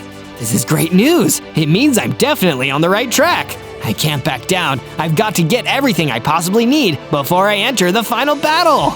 On day 98, I returned to my base. Grace the Gorgon and the rest were waiting for me. I'm really starting to think I can do this. I wasn't so sure before, but now I know everything will work out. It will. And look, I fixed the watchtower. The Dread Beast and his ilk can't keep us down. Yeah! Next, I spoke to Patrick the Panda. Zozo, before you head on out of here to fight that big boss, take this. It's a potion of strength. It'll power you up good. Thank you. This is just what I need. And finally, Sid the Cyclops. I don't have any potions or any repairs done. Just this. I may only have one eye, but I can see a bright future ahead of you, and the rest of us too. Because you're gonna do it, kid. Thank you. Well, no more waiting around. I've got to go see a Dread Beast about a battle. On day 99, I traveled back to the cold swamplands and the Dread Beast's hideout. When I got there, I started to get pretty worried because the whole place was crawling with ghosts. Well, they were floating, but they were everywhere. But the maned wolf from before came bounding up to me. I can handle these ghosts. You get inside while I keep them busy. While the maned wolf took care of the ghost, I finally entered the Dread Beast's clubhouse. On day 100, I entered the Dread Beast's base and found him waiting there for me. Yes, I knew you'd be here soon. My stomach has been growling. Time to feast. Why do you have to eat all these innocent victims? Why can't you just have some pie or a sandwich like everybody else? Because no sandwich in this world tastes sweeter than absolute power. What about pie? Pie's pretty sweet. Enough talk. I'm much too hungry, and I'm craving fire eel. He lunged at me and attacked, but I was ready. I dodged him and shot back a fireball in return. It hit him, but he kept going. He rushed at me again, and this time he knocked me back. But I wasn't done yet. I used my netherite sword to get the upper hand. Zozo, imagine it. If you join my ghostly army, then you will share in my infinite power. The world will be ours. No thanks, I'm not taking that deal. I drank the strength potion and finally got the better of him. And with one more swipe of my sword, I destroyed the mighty, terrible Dread Beast. I did it! I saved the day! I'll say it, this eel is on fire! On day 1, I spawned into the Autumnal Valley as an itty-bitty baby Steve. Ah, this is no fun. Who wants to be a baby? I'm so small and weak. At least the valley was peaceful, and I was surrounded by adorable fluffy mystery sheep. They comforted me in my frightened baby state. Suddenly, a huge gold-plated bully walks towards me. Just seeing him made me feel nervous. Well, looky here, if it isn't the new meat. A silly little baby, thinking he can just wander around the fields. But I'm Midas, and these are my fields, dork, and there are no babies allowed. I'm sorry if I hurt your feelings, mister. I didn't mean to trespass. My name's Zozo. I'm just trying to understand what's happening here. Zozo? Nah, I'm gonna call you Bozo from now on. That's much more fitting for a silly little baby clown like you. Why are you so mean? 'Cause when you're the strongest, you get to be mean, like this. He fired an energy blast that vaporized all the mystery sheep around me. I was horrified by it all. That's gonna happen to you too over the next 100 days, unless you get strong too. I'm gonna get you, bozo! I felt so mad about how he treated me, but I wasn't strong enough to fight back. All I could do was run away as fast as I could. I don't care what he says. I will get strong enough to stand up for myself in 100 days. On day 2, I continued running through the autumnal field and didn't stop until I was absolutely sure that Midas the Bully wasn't somewhere behind me. Phew, that was a close one. I only have 5 hearts, so I can't afford to let someone as powerful as him get the jump on me like that. I still feel terrible for those mystery sheep though. My knees started to hurt from all the running, so I started crawling around. The autumnal valley didn't seem so sweet and peaceful anymore. To a little baby like me, everything seemed almost too scary to handle. I hope I can find someone around here who will agree to help me. But because I wasn't very lucky, I instead ran into a group of mean-looking skeleton jackals. Excuse me guys, but would any of you be able to help a little baby like me? I'm lost and afraid. But the skeleton jackals just started laughing and laughing. Oh, this is priceless. What a little baby dork. You must be Bozo. Midas told us all about you when he sent us out to look for the little lame-o who was trespassing in his valley. What? You work for Midas the Bully? But why? He's so mean! Sure, he's mean, but if you side with the bully and help him bully others, then they won't bully you! That's a terrible message! We should all stick up for each other! Ha! Spoken like a true bozo! Let's get him, boys! I had to run away again because there was no way I could take those guys on! It made me feel so weak and cowardly, but there was nothing else I could do! When I outran the skeleton jackals, I stopped in a clearing to cry. That's when a friendly pig wearing a crown approached me. Are you all right there, little one? No, I'm not. I've only been here for 2 days, and everyone is mean to me. Oh, that's no good. I'm the King Pig, and I won't stand for any of that sort of rubbish in my kingdom. Come with me, little one. Okay. So I followed the King Pig out of the autumnal valley. On day 3, the King Pig led me out into the blue taiga where there was a small school building. Do not worry, little Zozo. This is the Blue Tiger School. It is a safe place for children, and a good friend of mine runs it. I entered the school, and that good friend turned out to be the Water Elemental, the teacher who taught anyone passing through the blue taiga. Good heavens, you poor thing! Look at you! I'm so sorry that some of the people you've met in the overworld have treated you poorly, Zozo. But I promise that you will always have a safe place here. Thank you, Mr. Water Elemental. It was also very kind of the King Pig to bring me here. It makes me feel a whole lot better after my incident with Midas the Bully and all his goons. Midas, a truly nasty man. An ex-student of mine. Actually, I expelled him from the school years ago for bullying other students. As sad as I am to say it, I don't think he'll ever change. What do you think I should do, teacher? Honestly, little Zozo, I think the ultimate solution is to train hard enough that you're strong enough to defeat him, for the sake of everyone. There's a nice place called the Amaranth Fields near here. That might be a good spot to begin your work.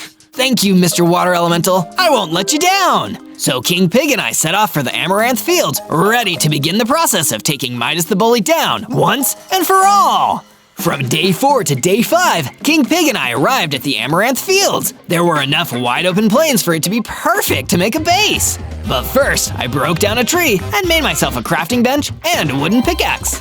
Then mined into the ground for my first stone blocks. Now I'm feeling less like a baby already. I built myself a furnace, a stone pickaxe, and a stone sword. King Pig, Your Highness, is it alright for a baby to hold a sword? It's okay with adult supervision, Zozo. And I'm 47. Well, okay then. I continued mining and collecting stone and wood until I had enough to start building a basic base, with a room for me and a room for King Pig. It wasn't much, but it will be enough for now. This base is looking good, Zozo. It's not quite fit for a king just yet, but you're getting there.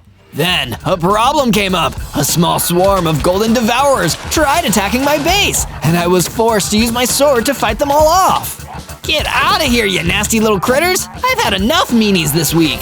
But when they were defeated, something amazing happened. I had enough XP to level up, becoming a slightly bigger baby with 20 hearts and the ability to crawl up walls.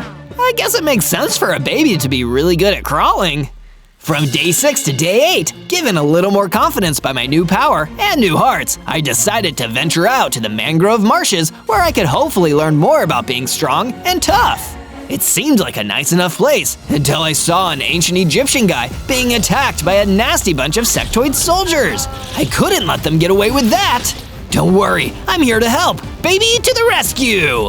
I pulled out my stone sword and ran in, defeating all the sectoid soldiers with the element of surprise. When I was done, it was just me and the ancient Egyptian left. Thank you very much, my friend. I'm Seth. You saved my life just then. Don't mention it, Seth. I'm Zozo, and I'm just trying to learn to be stronger, so any combat experience is helpful. Well, in that case, we may be able to help each other. You see, Zozo, you may think this is bad, but there's a far worse pest problem out in the Cypress swampland. Think you can help me deal with it? Of course! Lead the way, Seth! So Seth led the way, and I followed him. From day 9 to day 10, I followed Seth out into the Cypress swamplands, ready to take on whatever pest problem he was dealing with. I mean, it's only bugs. How scary can it really be? I changed my tune when I saw the pest that Seth was talking about. A giant, terrifying mummy scorpion! Okay, this may be a bit more challenging than I thought. While Seth stood back in the shadows, I pulled out my stone sword and ran into battle with the mummy scorpion. But my sword strikes didn't do any damage. But when the mummy scorpion hit back, it took off several hearts in one hit. I needed to get out of there as quickly as possible. I ran away from the angry mummy scorpion, yelling for my life, until I was out of there. Seth was waiting for me. So, Zozo, did you manage to defeat the mummy scorpion? I'm so sorry, Seth, but I'm still too much of a baby to defeat him. Want to come back to my base in the meantime? I'm sure we can get something figured out. Thank you, Zozo. That's very kind of you. I'll follow you back. And with that, we headed back towards my base in the Amaranth Fields. From day 11 to day 12, I arrived back at my base with Seth and immediately started working on adding an additional house for him to sleep in. Having 2 of my new friends here definitely makes me feel safer. After all, babies shouldn't be left alone for too long. Once I was done with Seth's room, he came over to me to share some exciting news. Zozo, since you were so kind as to let me stay on your base with you, I took the liberty of building you a little upgrade. Come with me, I'll show you. Oh, Seth, you really shouldn't have. That's just too kind of you. He led me over to a new room he'd created, a super cool storage area where we could keep gear, weapons, and supplies. This is awesome, Seth, thank you. This room is gonna come in so handy. Perhaps more than you even know, Zozo. I've come to understand that Midas the Bully is after you. Don't let the juvenile name fool you. He's an extremely dangerous fighter and magic user.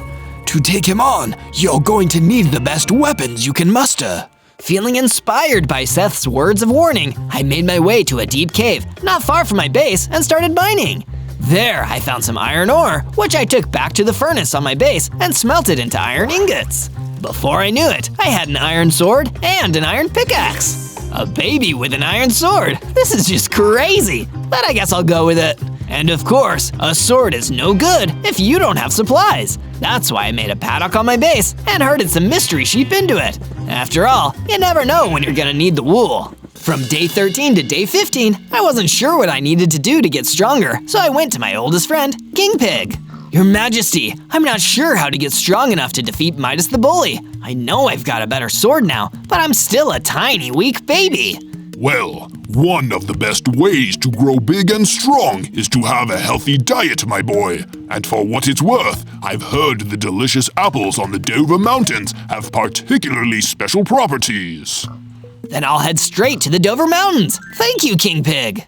But the journey up and into the Dover Mountains wasn't easy. Thankfully, due to my climbing ability, I didn't fall, but it still took me a whole day just to get up there. And when I did, I noticed something terrible. There were apple trees, but no apples! Where could they have gone? That's when I turned and saw a massive skulk scorpion creeping towards me. Oh no, the scorpion must have eaten all the apples! It attacked me, and I needed to fend it off with my new iron sword. It was hard work for a little baby, but I still managed to defeat it. And when it went down, it dropped a special Dover Mountain apple. Time for a post-victory snack.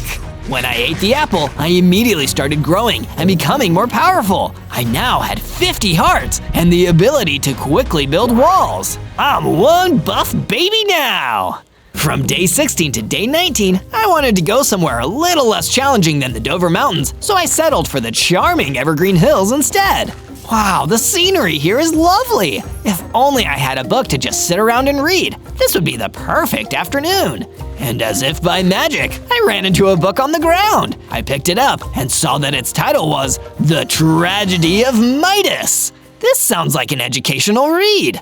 I started reading a passage that said, once, the one known as Midas was small and weak. He was picked on and grew to spite everyone around him. He got strong and grew his fortune, covering himself in gold. He then became a bully himself, just like the ones who bullied him. But my reading was interrupted by a gang of Midas the Bully's skeleton jackals that came towards me. Look at that nerd, reading. How'd you like that book, bozo? Is it teaching you how to be less lame? Oh, it's teaching me that your boss is even more small and insecure than I thought. Hey, nobody gets to talk about Midas that way. He's the #1 bully around here. Let's get him, boys. The skeleton jackals attacked me, but this time I wasn't going to run away. With my iron sword, I took them on and defeated every last one of them. When I'm done, their #1 bully is gonna be the world's biggest zero. From day 20 to day 22, while wandering back towards my base in the Amaranth Fields, I was attacked by a group of feral swamp spiders. Thankfully, I was able to defeat them easily with how strong I was getting now. No spider is tough enough to defeat Zozo, even as a little baby. After defeating the swamp spiders, I returned to the deep cave near my base, where I mined some more iron ore. I took it back to my base and used the furnace to smelt it. Then I crafted it into a full set of iron armor. Gotta stay safe out there. With my new sword and my new armor, and with the knowledge that I'd already beaten a skulk scorpion, I went all the way back to the Cypress Swamplands to settle an old score, defeating the mummy scorpion. He won't chase me away this time. I tracked down the mummy scorpion, and this time I defeated him easily. I felt on top of the world, knowing Seth was going to be so proud of me, until Midas the bully himself stepped out of the trees. Feel like a big man for wasting some goofy spider, huh, bozo? You're still just a tiny little baby to me. Midas, why don't you come over here and fight me rather than just calling me mean names? Fight you? Kid, I'd squish you like a bug. And believe me, I will someday, but not yet. I want you to become more of a challenge first. Later, bozo. Midas ran away before I could say another word to him. From day 23 to day 26, I returned to my base, feeling upset for my encounter with Midas, but proud of myself for finally defeating the mummy scorpion. I approached Seth with the good news. Seth, I defeated the mummy scorpion. The Cypress Swamplands are now clear of monsters. That's fantastic, Zozo. Thank you so much. I'm going to do something to repay you for this. Stay tuned. While Seth went to work on some mysterious project, I decided it was now time to improve my sword. I repaired it and applied the fire aspect enchantment, giving my sword a fiery power boost. Once the upgrade on my awesome sword was done, Seth came and led me over to his gift. He'd built a secret underground safe room under the base. Now, if anyone attacks and they're too strong to fight off, we can hide down here and we'll be safe until they leave. This is an amazing upgrade, Seth, and hopefully we'll never need to use it. From day 27 to day 31, I went back out to the Evergreen Hills where I'd defeated those evil skeleton jackals before, hoping to find something else of use there. Instead, I found a small group of sky lizards sitting around, looking relieved. You! Are you the one they call, Bozo? It's Zozo, actually. Well, Zozo, we wanted to thank you. We heard that you destroyed a group of skeleton jackals here, and those skeleton jackals had been hassling us for years. We just wanted to say thank you. No problem. I just wanted to do the right thing. I'm glad everything is okay now. Well, not exactly everything is okay. We've been hassled by other creatures and monsters too. It's hard to live out here. Then why don't you come live with me for a while? At least until I've defeated Midas the Bully. Thank you, Zozo. We'll head over there immediately. I went back to the base too and decided to get some much needed rest by sitting down on a nearby hill and enjoying the view of my base. Just as I was standing back and appreciating my hard work, King Pig ran over to me in a panic. Zozo, we need to go to the Blue Tiger School immediately. Something terrible is happening. From day 32 to day 35, King Pig and I ran to the Blue Tiger School as fast as we could, but it may have already been too late. The Blue Tiger School was under attack from a swarm of skeleton jackals sent directly by Midas the Bully. Oh no, we need to stop them. I ran in to help, attacking the different skeleton jackals, but I couldn't save the water elemental. He was destroyed in the confusion. No, water elemental! I went into full rage mode after that, taking out every single one of the skeleton jackals. But even though they were gone, there was no bringing back the water elemental. I'm sorry, King Pig, we lost him. This is a truly terrible day, Zozo. From day 36 to day 39, I went back to the mangrove marshes. I needed to be alone and clear my head. I still felt so guilty about not being able to save the water elemental. But then, as I was traveling through the marshes, I happened upon an air elemental, and he looked like he needed help. He reminded me of my old elemental friend, so I really wanted to see if I could help out. I've lived in these marshes for years, but recently a bubble monster moved in, and it's been ruining everything. I may need your help to stop it, Zozo. Of course, Air Elemental. I'll go see what I can do. I ran deeper into the marshes, excited by the thought that I might be able to do a good deed and make a difference. I'm coming for you, bubble monster. When I found the beast, it didn't take long to defeat, especially with the fire aspect enchantment on my sword. Once this dirty bubble was defeated, I ran back to the air elemental as fast as I could. You have done me a great kindness, Zozo. In return, I will give you one cryptic clue. Midas lurks in a forgotten place. And with that, the air elemental disappeared. And he was right. That was a very cryptic clue. From day 40 to day 43, I returned to my base and found that King Pig had made an amazing improvement to my base. A statue of the water elemental, so we would always remember him. That was so kind of you, King Pig. If the water elemental was here, he'd really appreciate this. Thank you, Zozo. Also, I was wondering if I could ask a favor. My friends, the gold pigs, need to leave my kingdom for a while to be safe from Midas. Can they stay here until we've defeated him? Of course they can. Call them over whenever you're ready, Your Majesty. And he did. A day later, a group of gold pigs arrived and came to stay in the new house that King Pig had created for them. So many people live here now. It makes me feel so safe. Speaking of people who lived in my base now, one of the sky lizards ran over to me with some exciting news. Zozo, you must head to the flowering ancient forest at once. We believe that Midas the Bully is already there. From day 44 to day 49, I followed the tip from the sky lizard and traveled to the flowering ancient forest to find Midas the Bully. As I was looking for him, Midas himself jumped out from behind a tree. Well, if it isn't Bozo! What's up, little clown? I'm not a clown, and you know my name is Zozo. You've been pushing everyone around for too long. We'll see how funny you think it is when I finally stop you from bullying everyone. Yeah? Good luck with that, clown. You see my gold armor? No one can get me when I'm wearing this. And once I've got my hands on all the gold, no one will ever be able to stand up to me. All the gold? You're just going to steal it? I'm gonna make everyone so afraid of me that they'll just hand it over like the sad little cowards they are. That's terrible. Too bad, so sad. Anyway, wish I could stick around to kick your butt, but that would be a waste of my time. I'll have my buddy here do it instead. Come on out, Horace. Who's Horace? Me. Horace appeared out of nowhere, and Midas ran off. Uh-oh, this guy seems pretty strong. I knew I was in for a tough fight. From day 50 to day 53, I started my battle against Horace in the flowering ancient forest. He was a lot more powerful than I expected, but I was still holding my own. Had enough yet, Bozo? No way! I'm not backing down! Then I guess I'll just have to make you. He hit me hard, knocking me back, and I almost fell over. But I got my balance back and came back at him just as hard. The fire aspect enchantment on my sword helped me finally defeat him, and I took a second to catch my breath. That was a close one. Hey, what's that? Looks like he dropped something. There was a baseball bat on the ground. I've heard these can freeze mobs for a couple of seconds. This is gonna be super useful. I also spotted a part of a book. Hey, this looks like a page from a diary. It says Midas on it. Dear Diary, I sure hope no one finds out the reason I wear all of this armor.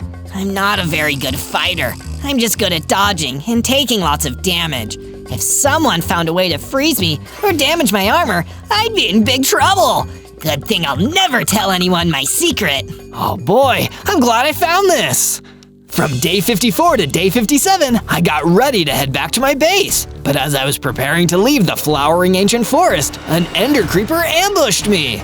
Ah, you get out of here! Don't blow up on me! I used my new bat to freeze the ender creeper for a few seconds, giving me plenty of time to defeat it before it could explode. This bat is pretty awesome! When I beat it, the ender creeper dropped a potion of strength. I picked it up.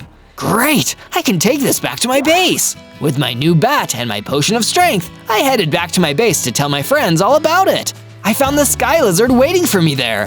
Hi, Zozo. How did it go? I couldn't defeat Midas yet, but I got this bat and this potion, and I learned some new information that I think will help. That's great news. From day 58 to day 62, I decided to take time to make some improvements to my base. I expanded my paddock to make room for more sheep. We're gonna have so much wool, sweaters for everyone, or whatever else we can make with it. Speaking of which, come here, little sheep. Let's give you a haircut. I harvested some wool from the mystery sheep. When I was done with that, I decided to keep the resource gathering train going. I headed down into the mines in the deep cave and started digging. Phew, mining sure is hard work, but it's worth it. As soon as I said that, I found some diamonds. I gathered them and brought them back to my base. I was able to use the diamonds to craft a diamond pickaxe and a diamond sword. I'm making great progress. Look out, Midas. We'll see how your gold does against my diamonds. One of the sky lizards came up to me as I finished crafting my diamond gear. Zozo, come look. I added some more bedrooms to the base, in case any more friends need to come and stay here. I followed him and saw all the rooms he had added onto the base. Wow, this must have taken ages. Thank you so much. Anyone who needs a safe place to hide from Midas the Bully can come here now. With the help of my friends, even though I'm a baby, I feel big and strong. From day 63 to day 66, Seth approached me at the base. Zozo, I have information about where Midas might have gone. I heard he likes to stomp on flowers, big meanie that he is. Is there anywhere with lots of pretty flowers he might have gone to? I don't know. Wait a second, maybe you should check the flowering enchanted forest. I traveled to the flowering enchanted forest and kept my eyes peeled for the glint of gold that meant Midas the Bully was hiding there. I didn't see Midas, but I did see a fire elemental running right at me. Zozo, is that you? Oh geez, no, it's Zozo! I grabbed my sword. I guess you're here to fight me for Midas, huh? What? No, I'd never work for that guy. I heard you were someone to go to for help. I need help getting this ghost miner to leave me and my family alone. He's trying to kick us out of our house and wants us to give him all of our gold. That's despicable. He must be working for Midas. Don't worry, I'll see what I can do. From day 67 to day 70, I followed the fire elemental to his house.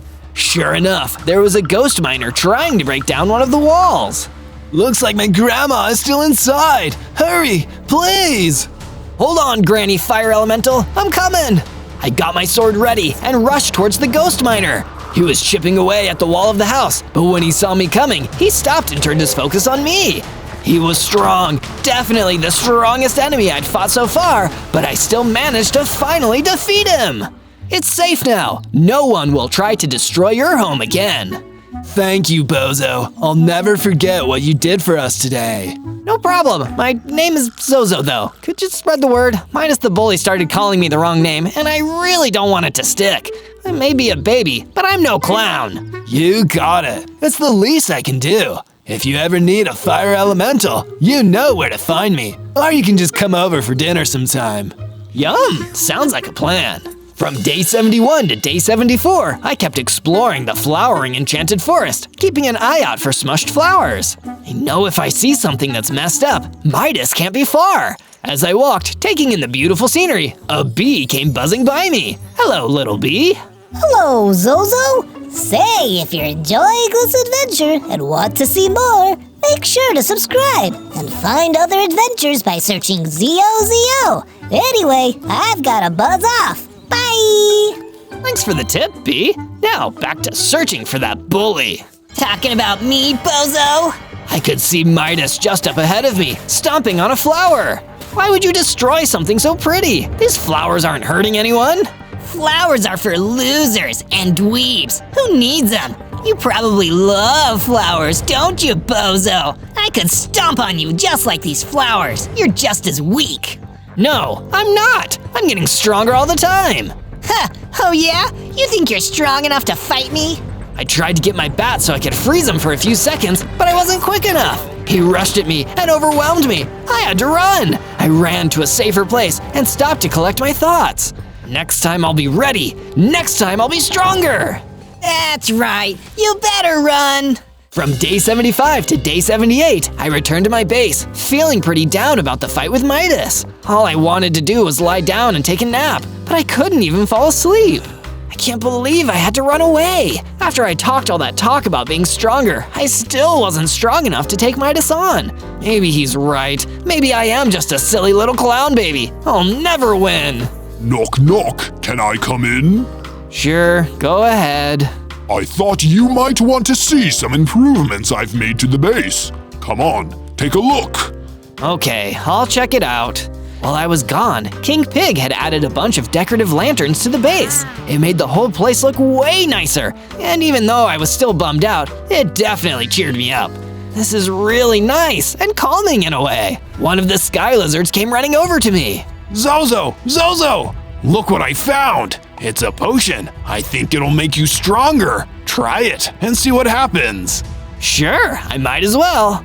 I drank the potion, and to my surprise, I felt myself getting bigger and stronger. I was growing up. My heart's increased to 100. Thank you. I feel so much better now. I had a tough time before, but I just know I'll be able to take down Midas soon. From day 79 to day 84, I decided to take my new confidence back to the flowering enchanted forest to see if Midas was still there. This time, I'll show him. He'll see that I'm not a clown at all, and he can't pick on me anymore.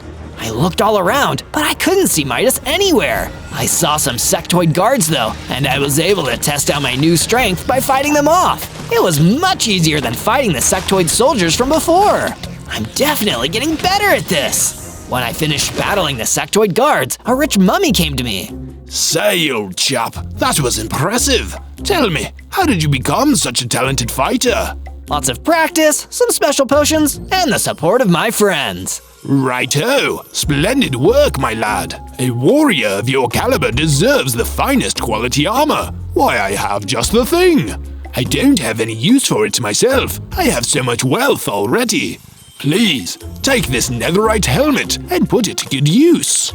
Really? Thank you so much. No trouble at all, old sport. Give that wretched bully Midas what for. Ta-ta! After giving me the helmet, the rich mummy ran away and disappeared. What a weird guy, but this is a really nice gift. It'll help protect me the next time I see Midas. From day 85 to day 89, I returned to my base, only to find that more of Midas the Bully's skeleton jackals were attacking my base, trying to break down the structures. Hey, me and my friends worked hard on those. How dare you? Oh, this was your house? We thought it was just a big pile of trash someone left in the field. It'll probably look better once we're done. You big jerks! I'm not gonna take that! In my pure anger at being attacked like this, I went into a rage frenzy and started knocking them out one by one. But some of them managed to escape during the chaos. I knocked out the remaining ones and decided to give chase. Chasing them outside of my base, I noticed that I wasn't fast enough to catch up. During my chase, I suddenly saw a lone saber-toothed pig just standing around in the field and crying. What's wrong, saber-toothed pig? Those big, mean skeleton jackals came through here, and they called me ugly. And now I feel horrible about myself. Oh no, that isn't fair. For what it's worth, as saber-toothed pigs go, I think you have a certain handsome charm. But at the end of the day, it's what's on the inside that counts. The only truly ugly thing is to be mean to people. You're right, Zozo. Thank you. That made me feel a lot better. No problem. And if you'll excuse me, I need to chase those meanies down. Go get 'em, Zozo. From day 90 to day 94, I chased the gang of skeleton jackals into the Forgotten Forest. Eventually, we found a dead end. I had them backed into a corner. Ready to face the consequences of your bullying ways, skeleton jackals? But they just started laughing at me. You fool! You fell right into our trap! You think we're nasty? Meet Midas's best friend. He's gonna get all the gold now! A huge, buff pigless walked in and the skeleton jackals ran off. He must have been Midas's best friend, and it was certainly scary to be standing in front of him. You can leave now, there's no need to fight. But Pigless didn't seem to listen to me, so I walked in and hit him with my baseball bat. He wasn't even affected. This is gonna be a tough one. From day 95 to day 97, the real fight between me and that huge, buff Pigless began. Every hit from him took down my hearts massively. I was lucky that I had 100 of them, or I would have been doomed. I kept hitting him with my diamond sword until the Pigless was finally defeated. And when he went down, he dropped a book I never expected to see. It was marked The Diary of Midas. Wow, another extract from Midas's diary. Pigless must have really been Midas's best friend if he trusted the guy to carry his diary. Of course, I opened up the diary and started reading, and I didn't believe what I was seeing inside. It said, Another day trying to get rid of Zozo. I feel like I'm so anxious all the time. It's so difficult to pretend to be big and tough all the time, but it's the only way people will respect you. Zozo, he seems like he's actually strong, and people like him too. I need to get rid of him quickly, or I think he might actually defeat me. I was blown away by what I'd read. So deep down, Midas is the most scared and insecure of all. And he's afraid that I'll defeat him. If he believes I can, then I believe I can too. I ran back to my base, ready to make the final preparations. I was gonna take down Midas. On day 98, I came back to my base, feeling more motivated than ever to complete my quest and end the reign of the overworld's #1 bully once and for all. King Pig, Sky Lizard, and Seth gathered up around me, ready to see me off. It's time, everyone. I'm going to Midas's base to defeat him once and for all and free the land from fear and bullying. Hear, hear, Zozo. You've always looked out for us, and I'm proud of you for seeing this through all the way. You're a true hero for doing this. I agree. Ever since you first saved me from those sectoids and helped me defeat that mummy scorpion, I knew you had it in you to save the world. You've got a hero spirit, and you can do this. But I don't want to send you into the lion's den. Let me come and help you, Zozo. You shouldn't have to do this alone. It's okay, King Pig. I'm gonna do this myself. Knowing all of you believe in me is enough. On day 99, I made my way across the Dover Mountains, psyching myself up for the final battle against the bully who'd been hassling me for 99 days.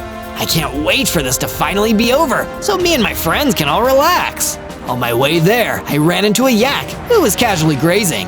Wish me luck, Mr. Yak. I'm on my way to defeat a major bully. Good luck. Hope you don't get your butt kicked. I kept going until I saw the last thing I wanted to see. A big gang of Midas's skeleton jackals ready to fight. Oh no, even I might be outnumbered here. Think again!